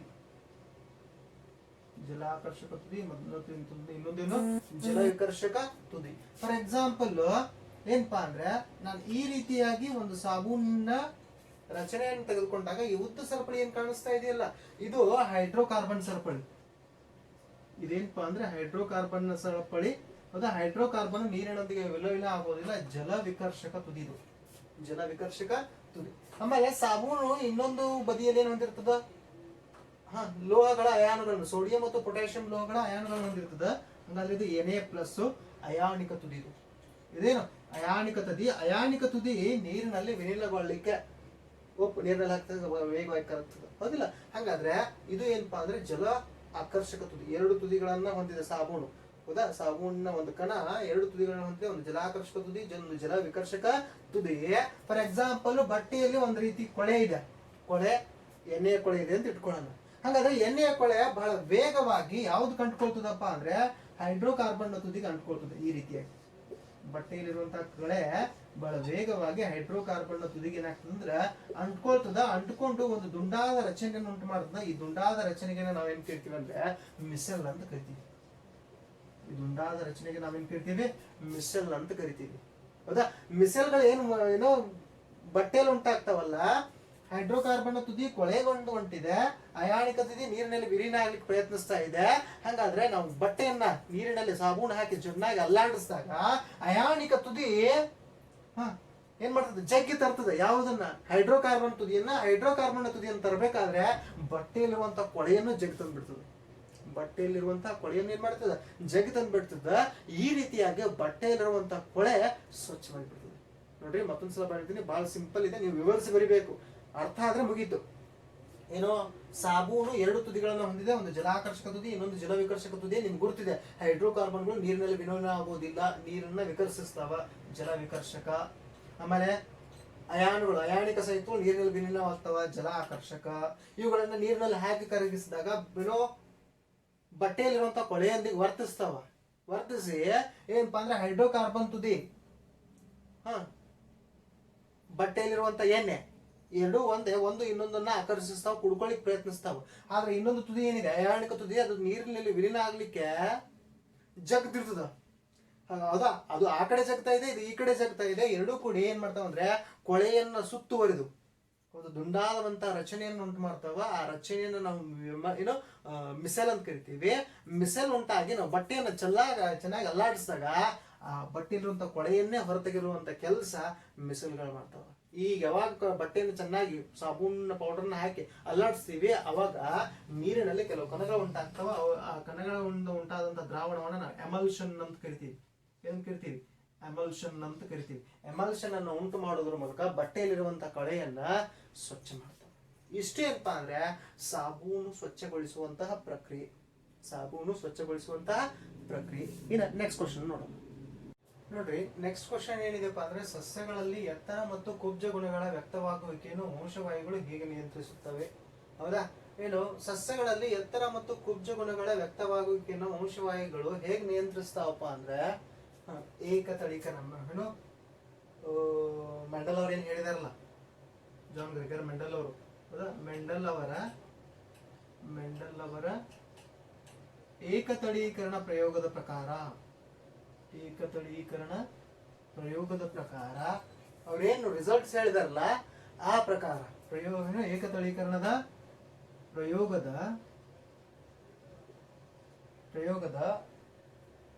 ಏನು ವ್ಯಕ್ತರೂಪ ಮತ್ತು ಜೀನ ನಮೂನೆ ಇದಾವಲ್ಲ ಅದಕ್ಕನುಗುಣ ಪ್ರಯೋಗದ ಫಲಿತಾಂಶಗಳಿಗೆ ಅನುಗುಣವಾಗಿ ಏನಾಗ್ತಾವ ಅಂದ್ರೆ ವಂಶವಾಹಿಗಳು ನಿಯಂತ್ರಿಸಲ್ಪಡ್ತಾವ. ಹೌದಾ, ಇದನ್ನ ಸ್ವಲ್ಪ ನಾವು ಎಕ್ಸ್ಪ್ಲೇನ್ ಮಾಡ್ತಾ ಹೋಗೋಣ. ಮೆಂಡಲ್ ಅವರ ಏಕತಳೀಕರಣ ಪ್ರಯೋಗ ಅಂದ್ರೆ ಏನು? ಹೌದಾ, ಒಂದು ಗುಣಲಕ್ಷಣಕ್ಕೆ ಸಂಬಂಧಿಸಿದಂತಹ ಎರಡು ಭಿನ್ನ ರೂಪಗಳನ್ನು ಸಂಕರಿಸುವಂತಹ ಪ್ರಕ್ರಿಯೆನೇ ಮೆಂಡಲ್ ಅವರ ಏಕತಳೀಕರಣದ ಪ್ರಯೋಗ. ಹೌದಾ, ಒಂದು ಲಕ್ಷಣಕ್ಕೆ ಸಂಬಂಧಿಸಿದಂತ ಎರಡು ಭಿನ್ನ ರೂಪಗಳನ್ನ ಸಂಕರಿಸುವಂತಹ ಪ್ರಕ್ರಿಯೆ ಏನಪ್ಪಾ ಅಂದ್ರೆ ಏಕತಳೀಕರಣ ಪ್ರಯೋಗ. ಹಾಗಾದ್ರೆ ಏಕತಳೀಕರಣ ಪ್ರಯೋಗವನ್ನು ನಡೆಸೋಕ್ಕಿಂತ ಮುಂಚೆ ಅವ್ರೇನ್ ಮಾಡ್ತಾರೆ ಅಂದ್ರೆ ಶುದ್ಧ ಎತ್ತರ ಮತ್ತು ಶುದ್ಧ ಕುಬ್ಜ ಸಸ್ಯಗಳನ್ನ ಪಡ್ಕೊಳ್ತಾರ. ಶುದ್ಧ ಎತ್ತರ ಮತ್ತು ಶುದ್ಧ ಕುಬ್ಜ ಸಸ್ಯಗಳನ್ನ ಏನ್ ಮಾಡ್ತಾರ, ಪಡ್ಕೊಳ್ತಾರ. ಹಲವಾರು ಸಲ ಏನ್ ಮಾಡ್ತಾರ ಅಂದ್ರೆ ಬಟಾಣಿ ಸಸ್ಯವನ್ನ ಬಿತ್ತೋದು ತೆಗೆಯೋದು ಈ ಮೂಲಕ ಶುದ್ಧ ಎತ್ತರ ಮತ್ತು ಶುದ್ಧ ಗಿಡ್ಡ ಸಸ್ಯಗಳನ್ನ ಪಡಿತಾರ. ಈ ಎರಡೂ ಸಸ್ಯಗಳನ್ನ ಯಾವ್ದಪ್ಪ ಅಂದ್ರೆ ಪರಕೀಯ ಪರಾಗಸ್ಪರ್ಶದ ಮೂಲಕ ಪರಾಗಸ್ಪರ್ಶದ ಮೂಲಕ ಏನ್ ಮಾಡ್ತಾರಪ್ಪ ಅಂದ್ರೆ ಸಂಕರಿಸ್ತಾರೆ. ಸಂಕರಿಸಿದಾಗ ಹೌದಾ, ಮೊದಲನೇ ತಳಿ ಪೀಳಿಗೆಯಲ್ಲಿ ಫಸ್ಟ್ ಫೈನಲ್ ಜನರೇಷನ್ ಅಲ್ಲಿ ಅವ್ರಿಗೆ ಏನ್ ಸಿಗ್ತದಪ್ಪ ಅಂದ್ರೆ ಎಲ್ಲಾನು ಎತ್ತರ ಸಸ್ಯಗಳಾಗಿರ್ತಾವ. ಎಲ್ಲಾನು ಏನಾಗಿರ್ತಾವ, ಎತ್ತರ ಸಸ್ಯಗಳಾಗಿರ್ತಾವ. ಅವರು ಊಹೆ ಏನಿತ್ತಪ್ಪ ಅಂದ್ರೆ ಒಂದಷ್ಟು ಎತ್ತರ ಸಸ್ಯಗಳು ಒಂದಷ್ಟು ಗಿಡ್ಡ ಸಸ್ಯಗಳು ಬರಬಹುದು ಅಂತ ಊಹೆ ಇತ್ತು. ಆದ್ರೆ ಎಲ್ಲಾನು ಎತ್ತರ ಸಸ್ಯಗಳು ಬಂದವು. ಯಾಕೆ ಎತ್ತರ ಸಸ್ಯಗಳು ಬಂದು ಅಂತ ಕಾರಣ ಹುಡುಕ್ಲಿಕ್ಕೆ ಹೋದಾಗ ಅವ್ರು ಎರಡು ಅಂಶಗಳನ್ನ ಕಾಣ್ಕೊಳ್ತಾರ. ಅವು ಯಾವಪ್ಪ ಅಂದ್ರೆ ಒಂದು ಪ್ರಬಲ ಗುಣ ಅಥವಾ ಪ್ರಬಲ ಅಂಶ ಅಂತ ಕರಿತೀವಿ, ಇನ್ನೊಂದು ದುರ್ಬಲ ಅಂಶ. ಹೌದಾ, ಒಂದು ಪ್ರಬಲ ಅಂಶ, ಒಂದು ದುರ್ಬಲ ಅಂಶ. ಹೌದಾ, ಸಸ್ಯಗಳಲ್ಲಿ ಎತ್ತರ ಮತ್ತು ಕುಬ್ಜ ಗುಣಗಳ ವ್ಯಕ್ತವಾಗಕ್ಕೆ ಮುಖ್ಯ ಕಾರಣ ಯಾವ್ದಪ್ಪ ಅಂದ್ರೆ ಪ್ರಬಲ ಅಂಶ. ಪ್ರಬಲ ಅಂಶ ಏನಾಗ್ತದ ಅಂದ್ರ ಮುಂದಿನ ಸಂತತಿಗಳಲ್ಲಿ ಹೆಚ್ಚು ವ್ಯಕ್ತ ಆಗ್ತದ. ದುರ್ಬಲ ಅಂಶ ಮುಂದಿನ ಸಂತತಿಗಳಲ್ಲಿ ಇರ್ತದ, ಆದ್ರೆ ಗೌಣವಾಗಿರ್ತದ, ಮುಂದಿನ ಸಂತತಿಗಳಲ್ಲಿ ಹೆಚ್ಚು ವ್ಯಕ್ತ ಆಗೋದಿಲ್ಲ. ಹೌದಾ, ನೆಕ್ಸ್ಟ್ ಇದರ ನಂತರ ಏನ್ ಮಾಡ್ತಾರ, ಇದೇ ಎತ್ತರ ಸಸ್ಯಗಳನ್ನ ಮತ್ತೇನ್ ಮಾಡ್ತಾರ ಅಂದ್ರೆ ಸ್ವಕೀಯ ಪರಾಗಸ್ಪರ್ಶಕ್ಕೆ ಒಳಪಡಿಸಿ ಏನ್ ಮಾಡ್ತಾರಂದ್ರೆ ಸಸ್ಯಗಳನ್ನ ಪಡಿತಾರ. ಆ ಸಸ್ಯಗಳಲ್ಲಿ ಏನಪ್ಪಾ ಅಂದ್ರೆ 4 ಎತ್ತರ ಸಸ್ಯಗಳು ಒಂದು ಗಿಡ್ಡ ಸಸ್ಯ ಸಿಗ್ತದ. ಹೌದಾ, ಹಂಗಾದ್ರೆ ಏಕತಳೀಕರಣದ ಪ್ರಯೋಗದ ಅವ್ರು ಏನ್ ಮಾಡಿದಾರ, ಅನುಪಾತ 3:1 ಕೊಟ್ಟಿದ್ದಾರೆ. 3 ಎತ್ತರವಾಗಿದ್ದು ಒಂದು ಗಿಡ್ಡ ಇತ್ತು. ಯಾಕಂದ್ರೆ ಪ್ರಬಲ ಅಂಶ ಮುಂದಿನ ಸಂತತಿಗಳಲ್ಲಿ ಹೆಚ್ಚು ಕಾಣಿಸ್ಕೊಳ್ತದ, ದುರ್ಬಲ ಅಂಶ ಮುಂದಿನ ಸಂತತಿಗಳಲ್ಲಿ ಏನಾಗ್ತದ ಕಡಿಮೆ ಕಾಣಿಸ್ಕೊಳ್ತದ. ಅದಕ್ಕೆ 3 ಎತ್ತರ ಇದ್ರೆ ಒಂದು ಗಿಡ್ಡ ಇದೆ. ಹೌದಾ, ಇದನ್ನೇ ಪುನೆಟ್ ಚಕ್ಕರ್ ಬೋರ್ಡ್ ಸಹಾಯದಿಂದ ನಾವು ಅಭ್ಯಾಸ ಮಾಡಿದ್ವಂದ್ರೆ ಯಾವುದು, ಪುನೆಟ್ನ ಚಕ್ಕರ್ ಬೋರ್ಡ್ ನ ಸಹಾಯದಿಂದ ಅಭ್ಯಾಸ ಮಾಡಿದ್ವಂದ್ರೆ ಇವೇನಪ್ಪಾ ಅಂದ್ರೆ ಲಿಂಗಾಣುಗಳು, ಕ್ಯಾಪಿಟಲ್ ಟಿ ಸ್ಮಾಲ್ ಟಿ. ಆಮೇಲೆ ಇಲ್ಲೂ ಕೂಡ capital T small T. Capital T cross ಆದಾಗ ಕ್ಯಾಪಿಟಲ್ ಟಿ ಬರ್ತದ. ಹಂಗಾರೆ ಶುದ್ಧ ಎತ್ತರ, ಇದು ಶುದ್ಧ ಎತ್ತರ. ಆಮೇಲೆ ಕ್ಯಾಪಿಟಲ್ ಟಿ ಸ್ಮಾಲ್ ಟಿ ಇದೇನಪ್ಪಾ ಅಂದ್ರೆ ಅಶುದ್ಧ ಎತ್ತರ ಇದೆ, ಅದರ ಅಶುದ್ಧ ಎತ್ತರ ಇದೆ. ಆಮೇಲೆ ಏನು ಕ್ಯಾಪಿಟಲ್ ಟಿ ಸ್ಮಾಲ್ ಟಿ, ಇದು ಕೂಡ ಏನು ಅಶುದ್ಧ ಎತ್ತರ. ನೆಕ್ಸ್ಟ್ ಸ್ಮಾಲ್ ಟಿ ಏನಪ್ಪಾ ಅಂದ್ರೆ ಶುದ್ಧ ಗಿಡ್ಡ ಸಸ್ಯ ಮುಂದಿನ ಸಂತತಿಲಿ. ಮೊದಲೇ ತಳಿ ಪೀಳಿಗೆಯಲ್ಲಂತೂ ಎಲ್ಲಾನು ಎತ್ತರ ಇದ್ದು, ಯಾಕಂದ್ರೆ ಪ್ರಬಲ ಅಂಶ ಮುಂದಿನ ತಳಿ ಪೀಳಿಗೆಯಲ್ಲಿ ಹೆಚ್ಚು ವ್ಯಕ್ತ ಆಗ್ತದ. ಆಮೇಲೆ ಎರಡನೇ ತಳಿ ಪೀಳಿಗೆಯಲ್ಲಿ ಸೆಕೆಂಡ್ ಫೈನಲ್ ಜನರೇಷನ್ F2 ದಲ್ಲಿ ಸ್ವಕೀಯ ಪರಾಗಸ್ಪರ್ಶವನ್ನು ನಡೆದಾಗ ಅವ್ರಿಗೆ ಸಿಕ್ಕಂತಹ ಸಸ್ಯಗಳೇನಾಗಿದ್ವು ಅಂದ್ರೆ 3:1 ಹೊಂದಿದ್ದು. ಯಾಕಪ್ಪ ಅಂದ್ರೆ ಪ್ರಬಲ ಅಂಶ ಹೆಚ್ಚು ವ್ಯಕ್ತ ಆಗ್ತದ, ದುರ್ಬಲ ಅಂಶ ಗೌಣವಾಗಿರ್ತದ. ಹಾಗಾದ್ರೆ ಸಸ್ಯಗಳಲ್ಲಿ ಎತ್ತರ ಮತ್ತು ಕುಬ್ಜ ಗುಣಗಳು ವ್ಯಕ್ತವಾಗುವಿಕೆಯನ್ನು ವಂಶವಾಹಿಗಳು ಹೇಗೆ ನಿಯಂತ್ರಿಸ್ತಾವಪ್ಪ ಅಂದ್ರೆ ಮೆಂಡಲ್ ಅವರ ಏಕತಳೀಕರಣದ ಪ್ರಯೋಗಕ್ಕೆ ಅನುಗುಣವಾಗಿ ಪ್ರಬಲ ಅಂಶ ಮುಂದಿನ ಸಂತತಿಗಳಲ್ಲಿ ಹೆಚ್ಚು ವ್ಯಕ್ತ ಆಗ್ತದ, ದುರ್ಬಲ ಅಂಶ ಮುಂದಿನ ಸಂತತಿಗಳಲ್ಲಿ ಗೌಣವಾಗ್ತಾ ಹೋಗ್ತದ, ಕಂಡು ಬರ್ತದ. ಆದ್ರೆ ತುಂಬಾ ಕಡಿಮೆ, ಅದರ ಪ್ರಮಾಣ ಇರ್ತದೆ, ತುಂಬಾ ಕಡಿಮೆ ಇರ್ತದೆ. ಹೌದಾ, ಇದೇನಪ್ಪಾ ಅಂದ್ರೆ ಅದಕ್ಕೆ ಸಂಬಂಧಪಟ್ಟಂತ ಅಂಶಗಳು. ಹೌದಾ, ಈಗ ನೆಕ್ಸ್ಟ್ ಕ್ವಶನ್ ಅನ್ನು ನೋಡ್ರಿ. ಈಗ ತಾನೇ ಡಿಸ್ಕಸ್ ಮಾಡುವಂತ ಕ್ವಶನ್ಗೆ 6 ಅಂತ ಇನ್ನೊಂದು ಕ್ವಶನ್ ಇದೆ, ಅದೇ ಚಾಪ್ಟರ್ಗೆ ಸಂಬಂಧಪಟ್ಟಂತದ್ದು. ಜೀವಿಯೊಂದು ತನ್ನ ಜೀವಿತಾವಧಿಯಲ್ಲಿ ಗಳಿಸಿದ ಲಕ್ಷಣಗಳು ಜೀವ ವಿಕಾಸವನ್ನು ನಿರ್ದೇಶಿಸುವುದು ಸಾಧ್ಯವಿಲ್ಲ. ಈ ಹೇಳಿಕೆಯನ್ನು ಒಂದು ನಿರ್ದೇಶನದೊಂದಿಗೆ ವಿವರಿಸ್ರಿ ಅಂತ ಹೇಳಿದಾರೆ. ಯಾಕೆ ಜೀವಿಯೊಂದು ತನ್ನ ಜೀವಿತಾವಧಿಯಲ್ಲಿ ಗಳಿಸಿದಂತ ಲಕ್ಷಣಗಳು ಜೀವ ವಿಕಾಸವನ್ನು ನಿರ್ಧರಿಸಿಲ್ಲ ಅನ್ನೋದು ಕಾರಣ ಏನಪ್ಪಾ ಅಂದ್ರೆ ಜೀವ ವಿಕಾಸ ಜೀವಿಯ ಅನುವಂಶೀಯ ವಸ್ತುವಿನಲ್ಲಾಗುವಂತಹ ಒಂದು ಭಿನ್ನತೆ ಇರಬಹುದು ಅಥವಾ ಉತ್ಪರಿವರ್ತನೆ ಮ್ಯೂಟೇಶನ್. ಹೌದಾ, ಅದು ಜೀವ ವಿಕಾಸಕ್ಕೆ ಕಾರಣ ಆಗ್ತದೆ. ಹೌದಾ, ಭಿನ್ನತೆ ಅಥವಾ ಉತ್ಪರಿವರ್ತನೆಯ ಫಲ ಯಾವುದು, ಜೀವ ವಿಕಾಸ. ಹಾಗಾದ್ರೆ ಜೀವಿತಾವಧಿಯಲ್ಲಿ ಗಳಿಸಿದಂತಹ ಲಕ್ಷಣಗಳು ಮುಂದಿನ ಪೀಳಿಗೆಗೆ ವರ್ಗಾಯಿಸಲಿಕ್ಕೆ ಸಾಧ್ಯ ಆಗದೇ ಇರೋದ್ರಿಂದ, ಜೀವಿತಾವಧಿಯಲ್ಲಿ ಗಳಿಸಿದಂತಹ ಲಕ್ಷಣಗಳು ಮುಂದಿನ ಸಂತತಿಗೆ ವರ್ಗಾಯಿಸಲಿಕ್ಕೆ ಸಾಧ್ಯ ಆಗದೇ ಇರೋದ್ರಿಂದ ಅವು ಜೀವ ವಿಕಾಸಕ್ಕೆ ಕಾರಣ ಆಗುವುದಿಲ್ಲ. ಒಂದು ನಿರ್ದೇಶನದೊಂದಿಗೆ ವಿವರಿಸಿ ಅಂತ ಹೇಳಿದ್ದಾರೆ. ನೋಡ್ರಿ, ಮೆಂಡಲ್ ಏನ್ ಪ್ರಯೋಗಗಳನ್ನು ಕೈಗೊಂಡಿದ್ನಲ್ಲ, ಆ ಮೆಂಡಲ್ ಪ್ರಯೋಗಗಳ ಅನುಗುಣವಾಗಿ ಜೀವಿಯು ಜೀವಿತಾವಧಿಯಲ್ಲಿ ಗಳಿಸಿಕೊಂಡಂತ ಲಕ್ಷಣದ ಆಧಾರದ ಮೇಲೆ ಸಂತತಿಯಿಂದ ಸಂತತಿ ಗುಣಗಳ ಲಕ್ಷಣಗಳು ವರ್ಗಾವಣೆ ಆಗ್ತಾವ ಅನ್ನೋದನ್ನ ಅಪವಾದ ಎಂಬಂತೆ ಒಬ್ಬ ಏನ್ ಮಾಡೋದಂದ್ರೆ ಉಲ್ಟಾ ಪ್ರತಿಪಾದಿಸ್ತಾ. ಏನಪ್ಪಾ, ಒಂದು ಇಲಿಯನ್ನು ತಗೊಂಡ ಅದರ ಬಾಲವನ್ನು ಕಟ್ ಮಾಡ್ದ. ಜೀವನ ಪರ್ಯಂತ ಅದಕ್ಕೆ ಬಾಲ ಇಲ್ಲ. ನೆಕ್ಸ್ಟ್ ಮುಂದಿನ ಸಂತತಿಯಲ್ಲಿ ಇಲಿಯನ್ನು ತಗೊಂಡ ಅದರ ಬಾಲವನ್ನು ಕಟ್ ಮಾಡ್ದ. ಹಿಂಗ ಹಲವಾರು ಸಂತತಿಗಳ ನಂತರನು ಹೌದಾ ಇಲಿಯ ಬಾಲ ಏನಾದ್ರು ಚಿಕ್ಕದಾಗ್ತದ ಅಥವಾ ಮಾಯವಾಗ್ತದ ಅಂತ ನೋಡಿದ ಇಲ್ಲ, ಇಲಿ ತನ್ನ ಬಾಲವನ್ನು ಯಥಾವತ್ತಾಗಿ ಬಳಸ್ಕೊಳ್ತಾ ಇತ್ತು. ಒಂದು ಇಲಿ ತನ್ನ ಜೀವಿತಾವಧಿಯಲ್ಲಿ ಬಾಲವನ್ನ ಬಳಸೇ ಇಲ್ಲ ಅಂದ್ರೆ ಅದು ಅನೂಷೀಯ ವಸ್ತುವಿನಲ್ಲಿ ಇಲ್ಲ ಅಂತ ಅಲ್ಲ. ಎಲ್ಲಿ ಬದಲಾವಣೆ ಆಗ್ಬೇಕು? ಅನೂಷೀಯ ವಸ್ತುವಿನಲ್ಲಿ ಬದಲಾವಣೆ ಆಗ್ಬೇಕು. ಅದು ಬದಲಾವಣೆ ಯಾವುದರಿಂದ ಆಗ್ಬೇಕು? ಅದು ಭಿನ್ನತೆಯಿಂದ ಉಂಟಾಗಬೇಕು ಅಥವಾ ಉತ್ಪರಿವರ್ತನೆ ಆದ್ರೂ ಉಂಟಾಗಬೇಕು. ಅದಕ್ಕೆ ಇಲಿ ಮೊಂಡು ಬಾಲದ ಹುಟ್ಟಕ್ಕೆ ಸಾಧ್ಯನೇ ಆಗಲಿಲ್ಲ. ಯಾಕೆ? ಅದು ತನ್ನ ಜೀವಿತಾವಧಿಯಲ್ಲಿ ಗಳಿಸಿದಂತ ಲಕ್ಷಣ ಅದು ಅನೂಷೀಯ ವಸ್ತುವಿನಲ್ಲಾದಂತ ಬದಲಾವಣೆ ಅಲ್ಲ. ಹೌದಾ? ಹಾಗಿದ್ರೆ ನಾವೇನ್ ಮಾಡೋದು ಅಂದ್ರೆ ಇಲಿಯನ್ನೇ ಆಧಾರವಾಗಿ ಇಟ್ಕೊಂಡು ಇಲಿ ಜೀವಿತಾವಧಿಯೇ ವರೆಗೂ ಬಾಲವನ್ನ ಕಟ್ ಮಾಡಿ ಮುಂದಿನ ಸಂತತಿಯಲ್ಲಿ ಬಾಲ ಬೆಳೀತದ ಅಂತ ಇಲ್ಲ ನೋಡಿದಾಗ ಬಾಲ ಬೆಳೀತದ. ಹಂಗಾದ್ರೆ ಆ ಲಕ್ಷಣ ಅನೂಷೀಯವಾಗ್ಲಿಕ್ಕೆ ಸಾಧ್ಯ ಇಲ್ಲ. ಜೀವಿತಾವಧಿಯಲ್ಲಿ ಗಳಿಸ್ಕೊಂಡಂತ ಲಕ್ಷಣಗಳು ಅನೂಷೀಯವಾಗ್ಲಿಕ್ಕೆ ಸಾಧ್ಯ ಇಲ್ಲ. ಅನೂಷೀಯ ಯಾವಾಗ್ತಾವ? ಭಿನ್ನತೆ ಮತ್ತು ಪರಿವರ್ತನೆಗಳು ಅನೂಷೀಯ. ಇನ್ ನೆಕ್ಸ್ಟ್ ಕ್ವಶನ್ ಅನ್ನು ನೋಡೋಣ. ರಿಕ್ತ ಸಲ್ಫರಿಕ್ ಆಮ್ಲದೊಂದಿಗೆ ಸತುವಿನ ಚೂರುಗಳ ವರ್ತನೆ ಮತ್ತು ಉರಿಸುವಿಕೆಯ ಮೂಲಕ ಹೈಡ್ರೋಜನ್ ಅನಿಲದ ಪರೀಕ್ಷೆಯನ್ನು ತೋರಿಸುವಂತಹ ಉಪಕರಣಗಳ ಜೋಡಣೆಯ ಚಿತ್ರವನ್ನು ಬರೆಯಿರಿ, ಕೆಳಗಿನ ಭಾಗಗಳನ್ನು ಗುರುತಿಸಿ ಅಂತ ಒಂದು ಕ್ವಶನ್ 3 ಮಾರ್ಕ್ಸ್ಗೆ ಕೇಳಿದ್ದಾರೆ. ಹೌದಾ? ವೆರಿ ಇಂಪಾರ್ಟೆಂಟ್ ಆದಂಥ ಪ್ರಶ್ನೆ ಇದು. ಹೌದಾ? ಡಯಾಗ್ರಾಮನ್ನು ನೋಡೋಣ. ಇದೇನಪ್ಪ ಅಂದರೆ ಸಾರರಿಕ್ತ ಹೈಡ್ರೋಕ್ಲೋರಿಕ್ ಆಮ್ಲದೊಂದಿಗೆ ಸತುವಿನ ಚೂರುಗಳ ವರ್ತನೆಯ ಚಿತ್ರ ನೋಡ್ರಿ. ಇಲ್ಲೇನು ಮಾಡಿದೆ ಅಂದರೆ ಸತುವಿನ ಚೂರುಗಳನ್ನು ತೆಗೆದುಕೊಂಡಿದ್ದೀವಿ. ಎಲ್ಲಿ? ಪ್ರನಾಳದಲ್ಲಿ. ಆಮೇಲೆ ಪ್ರನಾಳದಲ್ಲಿ ಸಾರರಿಕ್ತ ಆಮ್ಲವನ್ನು ತೆಗೆದುಕೊಂಡಿದ್ದೀವಿ. ಪ್ರನಾಳದ ಬಾಯಿಗೆ ಏನು ಮಾಡಿದ್ದೀವಿ ಅಂದರೆ ಒಂದು ರಬ್ಬರ್ ಕಾರ್ಕನ್ನು, ಏಕರಂಧ್ರದ ಒಂದು ರಬ್ಬರ್ ಕಾರ್ಕನ್ನು ಅಳವಡಿಸಿದ್ದೀವಿ. ಆ ಏಕರಂಧ್ರ ಇರುವಂತಹ ರಬ್ಬರ್ ಕಾರ್ಕ್ಗೆ ನಿರ್ಗಮನಾಳವನ್ನು ಜೋಡಿಸಿದ್ದೀವಿ.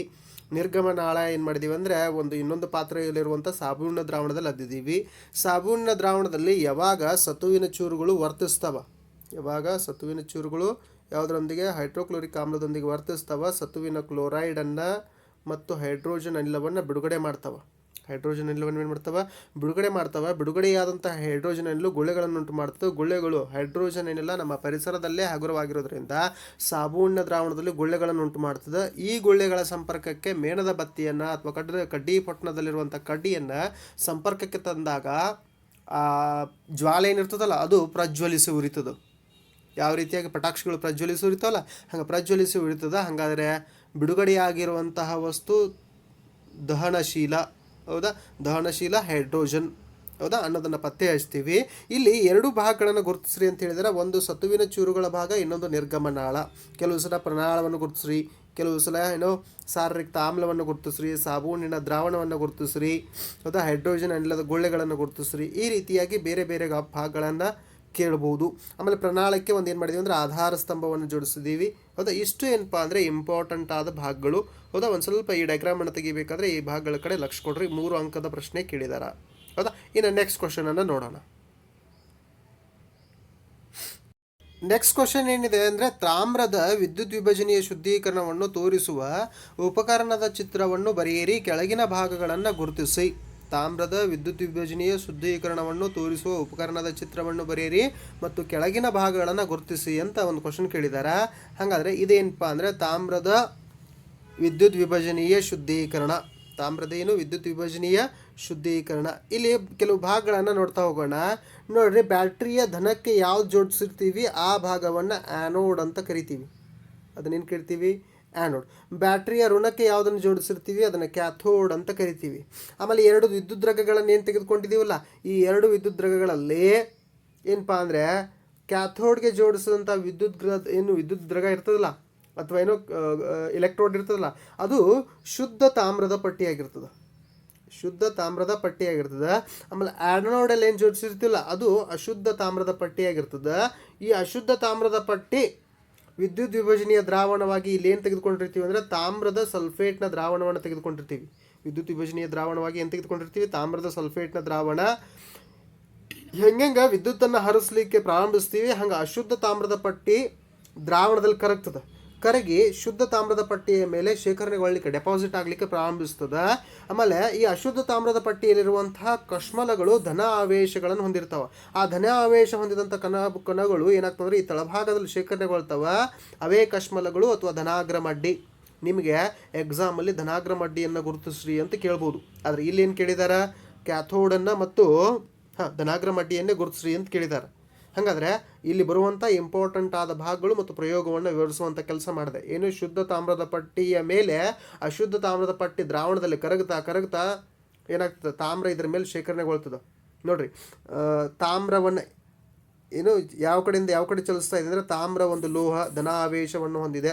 ಧನಾವೇಶ ಹೊಂದಿರೋದ್ರಿಂದ ಅದು ಏನಪ್ಪ ಅಂದರೆ ಕ್ಯಾಟಯಾನು, ಕ್ಯಾಥೋಡ್ ಕಡೆ ಚಲಿಸಿ ಹೌದಾ ಕ್ಯಾಥೋಡ್ನ ಮೇಲೆ ಡೆಪಾಸಿಟ್ ಆಗಲಿಕ್ಕೆ ಪ್ರಾರಂಭಿಸ್ತದೆ. ನೋಡ್ರಿ ಎರಡು ಕಡೆ ಸಿಂಬಲ್ ಯಾವ್ದ್ರ ಕಡೆ ತೋರಿಸಿದ್ದಾರೆ, ಕ್ಯಾಥೋಡ್ ಕಡೆನೇ ತೋರಿಸಿದ್ದಾರೆ ಹೌದಾ.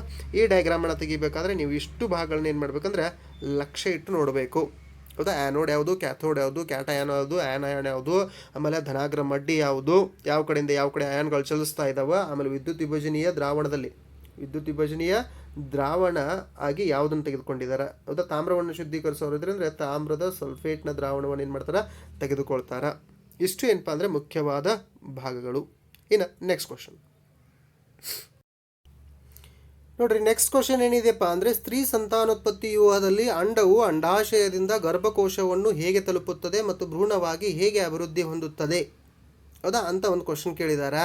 ಹಾಗಾದರೆ ಇದಕ್ಕೆ ಆನ್ಸರ್ ಏನಪ್ಪ ಅಂದರೆ, ಅಂಡಾಶಯದಿಂದ ಅಂಡವು ಅಂಡನಾಳದ ಮೂಲಕ ಗರ್ಭಕೋಶವನ್ನು ತಲುಪ್ತದೆ.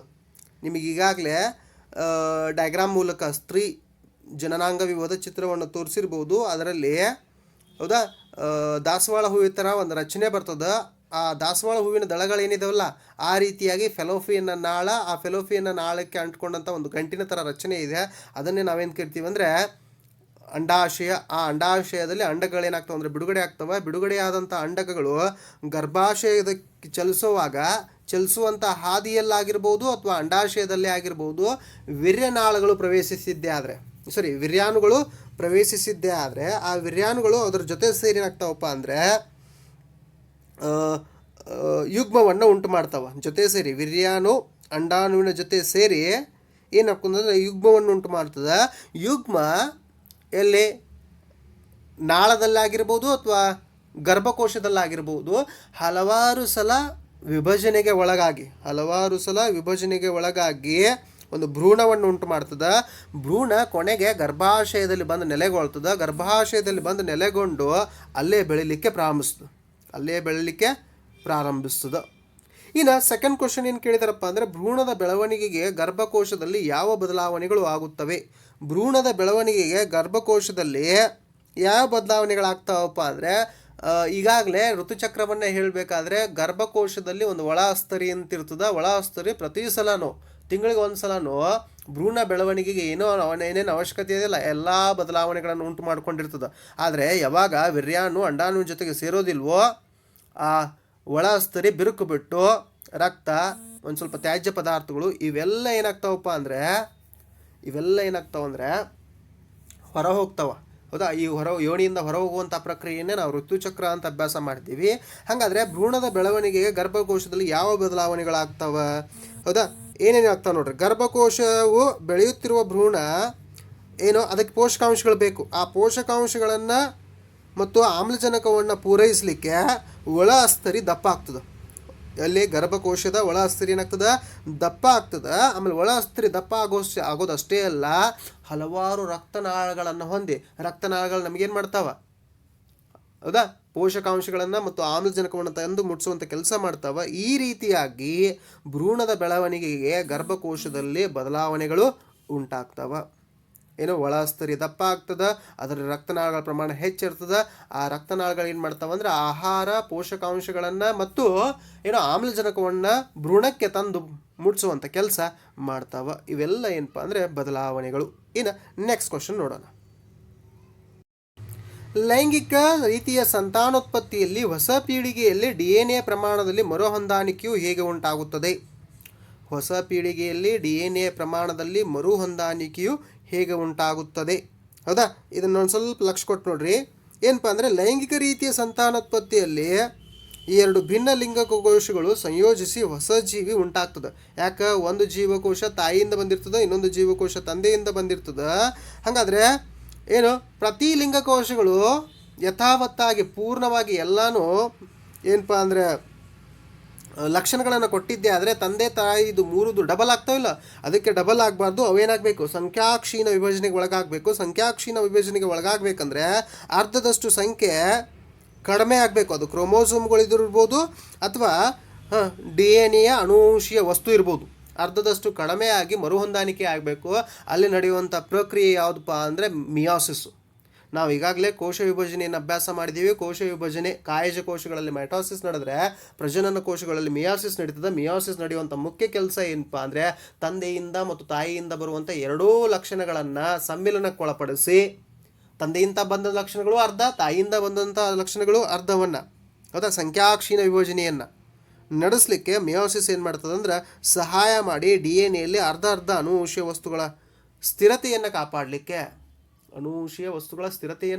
ಕಾಪಾಡಲಿಕ್ಕೆ ಕ್ರೋಮೋಸೋಮ್ಗಳ ಸಂಖ್ಯೆಯನ್ನು ನೀನು ನಿಯಂತ್ರಿತ. ಮನುಷ್ಯನಲ್ಲಾದರೆ 23 ಜೊತೆ, 22 ತಂದೆಯಿಂದ ಮತ್ತು ತಾಯಿಯಿಂದ ಬಂದವು, 1 ಜೊತೆ ಲಿಂಗ ನಿರ್ಧಾರಕಗಳು ಅಂತ ನಾವು ಅಭ್ಯಾಸ ಮಾಡಿದ್ದೀವಿ. ಹಾಗಾದರೆ ಅದನ್ನು ಮೇಂಟೈನ್ ಮಾಡಲಿಕ್ಕೆ ಮಿಯಾಸಿಸ್ ಏನು ಮಾಡ್ತದಪ್ಪ ಅಂದರೆ ಸಹಾಯ ಮಾಡ್ತದೆ. ಇನ್ನು ಅದರಲ್ಲೇ ಏನಪ್ಪ ಅಂದರೆ ಕ್ವಶನ್ ಒಂದೂವರೆ ಮಾರ್ಕ್ಸ್ ಕ್ವಶನ್ಸ್ ಇದ್ದಾವೆ. ಅದರಲ್ಲೇ ಸೆಕೆಂಡ್ ಏನಪ್ಪ ಅಂದರೆ ಭಿನ್ನತೆಗಳ ಪ್ರಮಾಣವು ಪ್ರತಿಯೊಂದು ಜೀವಸಂದನಿಯ ಪ್ರತಿ ಜೀವಿಯಲ್ಲಿ ಹೇಗೆ ಹೆಚ್ಚಾಗುತ್ತದೆ. ಹೌದಾ, ಹೆಂಗಪ್ಪ ಅಂದರೆ ಲೈಂಗಿಕ ರೀತಿಯ ಸಂತಾನೋತ್ಪತ್ತಿಯಲ್ಲಿ 2 ವಿಭಿನ್ನ ಜೀವಿಗಳ DNA ಅಣುಗಳ ಸೇರುವಿಕೆ. ಲೈಂಗಿಕ ಸಂತಾನೋತ್ಪತ್ತಿಯಲ್ಲಿ ತಂದೆ ಮತ್ತು ತಾಯಿಯಿಂದ ಬರುವಂತಹ 2 ವಿಭಿನ್ನ ಜೀವಿಗಳ DNA ಅಣುಗಳೇನಾಗ್ತದೆ ಅಂದರೆ ಸೇರುವಿಕೆ ಹೆಚ್ಚು ಭಿನ್ನತೆಗಳನ್ನು ಉಂಟು ಮಾಡ್ತದೆ. ಹೌದಾ, ಇದು ಜೀವಸಂದನಿಯಲ್ಲಿನ ಪ್ರಭೇದಗಳ ಉಳಿವಿಗೆ ಕೆಲವು ಗುಣಲಕ್ಷಣಗಳು ಏನಾಗ್ತಾವೆ ಅಂದರೆ ನಮಗೆ ವರದಾನವಾಗಿ ಬರ್ತಾವೆ. ಹೌದಾ, ಈ ವರದಾನವಾಗಿ ಬಂದಂಥ ಗುಣಲಕ್ಷಣಗಳು ಮುಂದಿನ ಸಂತತಿಯಲ್ಲಿ ಆ ಜೀವಿ ಬದುಕುಳಿಯಲಿಕ್ಕೆ ಬಹಳ ಸಮರ್ಥವಾಗಿ ಭೂಮಿಯ ಮೇಲೆ ಬದುಕುಳಿಯಲಿಕ್ಕೆ ಸಹಾಯ ಮಾಡ್ತವೆ. ಅದಕ್ಕೆ ಭಿನ್ನತೆಗಳ ಪ್ರಮಾಣ ಪ್ರತಿಯೊಂದು ಜೀವಸಂದನಿಯ ಪ್ರತಿ ಜೀವಿಯಲ್ಲಿ ಹೆಚ್ಚಾಗ್ತದೆ. ಹೌದಾ, ಹೆಚ್ಚಾಗೋದು ಕೆಲವು ಸಲ ಒಳ್ಳೆಯದು ಆಗ್ಬೋದು, ಕೆಲವು ಸಲ ಕೆಟ್ಟದ್ದು ಆಗ್ಬೋದು, ಆದರೆ ಮ್ಯಾಕ್ಸಿಮಮ್ ಫೇವರೇಬಲ್ ಆಗೇ ಇರ್ತಾವೆ ಏನು ಜೀವಸಂದನಿಯಲ್ಲಿ ಉಂಟಾಗುವಂತಹ ಭಿನ್ನತೆಗಳು. ಇನ್ನು ನೆಕ್ಸ್ಟ್ ಕ್ವಶನನ್ನು ನೋಡೋಣ. ನೋಡಿರಿ ಕ್ವಶನ್ ನೆಕ್ಸ್ಟ್ ಲಾಸ್ಟ್ ಕ್ವಶನ್ನು. ನೆಫ್ರಾನ್ನ ರಚನೆಯನ್ನು ತೋರಿಸುವ ಚಿತ್ರವನ್ನು ಬರೆಯಿರಿ. ಈ ಕೆಳಗಿನ ಭಾಗಗಳನ್ನು ಗುರುತಿಸಿ ಅಂತ ಹೇಳಿದ್ದಾರೆ. ಯಾವ ಭಾಗಪ್ಪ ಅಂದರೆ ಬಹುಮಣ್ಣ ಕೋಶ ಮತ್ತು ಸಂಗ್ರಾಹಕ ನಾಳ. ಹಾಗಾದರೆ ಡಯಾಗ್ರಾಮ್ ನೋಡ್ಕೊಂಡ್ಬಿಡೋಣ. ನೋಡ್ರಿ, ಬಹುಮಣ್ಣ ಕೋಶ ಇಲ್ಲೇನು ಕಾಣಿಸ್ತಾ ಇದೆಯಲ್ಲ, ಇದು ಏನಪ್ಪ ಅಂದರೆ ಬಹುಮಣ್ಣನ ಕೋಶ. ಹೌದಾ, ನೋಡ್ರಿ ಈ ಭಾಗ ಇದು ಏನಪ್ಪ ಅಂದರೆ ಬಹುಮಣ್ಣನ ಕೋಶ. ಹೌದಾ, ಈ ಬಹುಮಣ್ಣ ಕೋಶದಲ್ಲಿ ಸಣ್ಣ ಸಣ್ಣ ರಕ್ತನಾಳಗಳಿದ್ದಾವೆ. ಅದನ್ನು ಗ್ಲೋಮ್ಯೂರ್ಲಸ್ ಅಂತ ಕರಿತೀವಿ ನಾವು. ಏನಂತ ಕರಿತೀವಿ? ಗ್ಲೋಮ್ಯೂರ್ಲಸ್.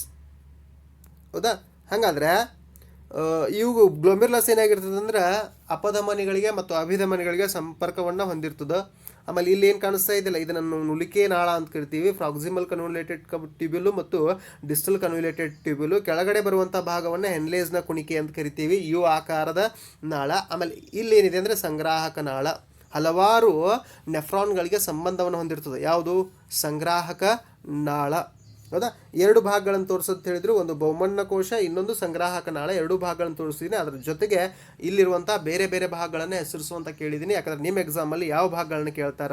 ಹೌದಾ, ಬಹುಮಣ್ಣ ಕೋಶ, ಸಂಗ್ರಾಹಕ ನಾಳ ಅಷ್ಟೇ ಕೇಳಬೇಕಂತ ಏನಿಲ್ಲ, ಬೇರೆ ಬೇರೆ ಭಾಗಗಳನ್ನು ಕೇಳ್ಬೋದು. ಅದಕ್ಕೆ ಏನೋ ನುಲಿಕೆ ನಾಳ, ಅದ್ರ ಜೊತೆಗೆ ಹೆನ್ಲೇಸ್ನ ಕುಣಿಕೆ ಅಥವಾ ಅದನ್ನು ಯು ಆಕಾರದ ನಾಳ ಅಂತ ಕರಿತೀವಿ, ಗ್ಲೋಮ್ಯುರ್ಲಸ್ಸು. ಆಮೇಲೆ ಅಪಧಮನಿ ಮತ್ತು ಅಭಿಧಮನಿಗಳ ಸಂಪರ್ಕ ಎಲ್ಲಿ? ಗ್ಲೋಮ್ಯುರ್ಲಸ್ಗೆ, ರಕ್ತದ ಶುದ್ಧೀಕರಣಕ್ಕೆ. ಹೌದಾ, ಆಮೇಲೆ ಈ ಏನು ನೆಫ್ರಾನ್ ರಕ್ತ ಶುದ್ಧೀಕರಣ ಇದೆಯಲ್ಲ, ಅದು 3 ರೀತಿಯಲ್ಲಿ ನಡೆದಿದೆ. ಒಂದು ಸೋಸುವಿಕೆ, 2ನೇದು ವ್ಯತ್ಯಸ್ತ ಮರುಹೀರಿಕೆ, ಆಮೇಲೆ 4ನೇದು ಮೂರನೇದು ಸ್ರವಿಕೆ. ಹೌದಾ, ಲವಣಗಳ ಸ್ರವಿಕೆ. ಹೌದಾ, ಟ್ಯೂಬ್ಯುಲಾರ್ ಸಿಕ್ರೀಷನ್, ಟ್ಯೂಬ್ಯುಲಾರ್ ರಿಅಬ್ಸಾರ್ಪ್ಷನ್, ಆಮೇಲೆ ಫಿಲ್ಟ್ರೇಷನ್. ಈ ರೀತಿಯಾಗಿ 3 ಹಂತಗಳಲ್ಲಿ ಏನು ನಡೀತದಪ್ಪ ಅಂದರೆ ಮೂತ್ರದ ಉತ್ಪಾದನೆ. 3 ಹಂತದಲ್ಲಿ ಏನಿರ್ತದೆ? ಮೂತ್ರದ ಉತ್ಪಾದನೆ. ಹೌದಾ, ನಾವು ಇಲ್ಲಿವರೆಗೂ ಮಾದರಿ ಪ್ರಶ್ನೆ ಪತ್ರಿಕೆ 2ರ ಏನು ಮಾಡಿದ್ವಿ ಅಂದರೆ 3 ಅಂಕದ ಪ್ರಶ್ನೆಗಳನ್ನು ಡಿಸ್ಕಸ್ ಮಾಡಿದ್ವಿ. ಹೌದಾ, ಈ ವಿಡಿಯೋ ಕೂಡ ನಿಮ್ಮ exam point of view very important. ಹೌದಾ, ನಿಮಗೇನಾದರೂ ಈ ವಿಡಿಯೋ ಯೂಸ್ಫುಲ್ ಅನಿಸಿದ್ರೆ ನಿಮ್ಮ ಫ್ರೆಂಡ್ಸ್ಗೂ ಶೇರ್ ಮಾಡುವಂಥ ಕೆಲಸ ಮಾಡಿರಿ. ನಿಮಗೆ ಗುರುತಿರುವಂಥ ಗ್ರೂಪ್ಗಳಲ್ಲಿ ಶೇರ್ ಮಾಡಿರಿ. ಯಾಕಂದರೆ ನಿಮಗೆ ಇನ್ನಷ್ಟು ವಿದ್ಯಾರ್ಥಿಗಳಿಗೆ ಸಹಾಯ ಆಗಲಿ. ನಾನು ಮಾದರಿ ಪ್ರಶ್ನೆ ಪತ್ರಿಕೆ 1ರ 3 ಅಂಕಗಳನ್ನು ಏನು ಮಾಡಿದ್ದೆ ಅಂದರೆ ಹೆಚ್ಚು ಸ್ಲೈಡ್ಗಳ ರೂಪದಲ್ಲಿ ತಯಾರಿಸಿದ್ದೆ. ಅದರ ರಿಸಲ್ಟ್ ನೋಡಿದೆ. ನಾನು ಹೇಳಿದ್ದೆ ಲಾಸ್ಟ್ ಕ್ಲಾಸಲ್ಲೂ ರಿಸಲ್ಟ್ ನೋಡ್ತೀನಿ, ಮತ್ತು ಅದಕ್ಕೆ ತಕ್ಕಂತೆ ಆ ರಿಸಲ್ಟ್ ನೋಡಿದೆ. ಭಾಳ ಕಡಿಮೆ ಜನ ವೀಕ್ಷಿಸಿದ್ರೆ ಸ್ಲೈಡ್ ನೋಡೋದು ನಿಮ್ಗೆ ಒಂದು ಸ್ವಲ್ಪ ಇದು ಅನಿಸ್ತದೆ. ಆದರೆ ಲೈವಾಗಿ ಟೀಚ್ ಮಾಡೋದು ಏನಿದ್ದಿಲ್ಲ ಬೋರ್ಡ್ ಮೇಲೆ ಬರೆದು, ಅದು ಹೆಚ್ಚು ಇಫೆಕ್ಟಿವ್ ಅನಿಸ್ತದೆ ಅಂಥೇಳಿ ಇಲ್ಲಿ ಬರುವಂಥ ಹಲವಾರು ಕ್ವಶನ್ಗಳನ್ನು ನಾನು ಟೀಚ್ ಮಾಡೋದ್ರ ಮೂಲಕನೇ ಬೋರ್ಡು ಆಮೇಲೆ ಮಾರ್ಕರ್ಗಳನ್ನು ಬಳಸಿ ಟೀಚ್ ಮಾಡೋದ್ರ ಮೂಲಕ ನಿಮಗೆ ಬೋಧಿಸುವಂಥ ಕೆಲಸ ಮಾಡಿದ್ದೀನಿ. ಅದಕ್ಕೆ ನಿಮಗೆ ಯೂಸ್ಫುಲ್ ಆಗ್ತದೆ ಅಂತ ಅನಿಸಿದ್ರೆ ನಿಮ್ಮ ಫ್ರೆಂಡ್ಸ್ಗೆ ಶೇರ್ ಮಾಡುವಂಥ ಕೆಲಸ ಮಾಡಿರಿ. ಸಬ್ಸ್ಕ್ರೈಬ್ ಮಾಡಿರಿ. ಭಾಳಷ್ಟು ಜನ ನನ್ನ ವೀಡಿಯೋಗಳನ್ನ ನೋಡ್ತಾ ಇದ್ದಾರೆ, ಆದರೆ ಯಾರೂ ಸಬ್ಸ್ಕ್ರೈಬ್ ಮಾಡಿ ನೋಡ್ತಾ ಇಲ್ಲ. ಹೌದಾ? ಸಬ್ಸ್ಕ್ರೈಬ್ ಮಾಡಿರಿ, ಆಮೇಲೆ ಲೈಕ್ ಮಾಡಿರಿ. ಹೌದಾ? ಆದಷ್ಟು ಯೂಸ್ಫುಲ್ ಎಷ್ಟು ಸಾಧ್ಯ ಇದೆಯೋ ಅಷ್ಟು ಯೂಸನ್ನು ತೊಗೊಳ್ರಿ ಅಂತ ಹೇಳ್ತಾ ನಾನು ವಿಡಿಯೋನ ಮುಗಿಸ್ತೀನಿ. ನೆಕ್ಸ್ಟ್ ಕ್ಲಾಸಲ್ಲಿ 4 ಅಂಕದ ಪ್ರಶ್ನೆಗಳಾದ ನಂತರ 5 ಅಂಕದ ಪ್ರಶ್ನೆಗಳನ್ನು ಡಿಸ್ಕಸ್ ಮಾಡೋಣ ಅಂತ ಹೇಳ್ತಾ ವಿಡಿಯೋಗೆ ವಿರಾಮವನ್ನು ಇಡ್ತಾ ಇದ್ದೀನಿ. Thank you so much.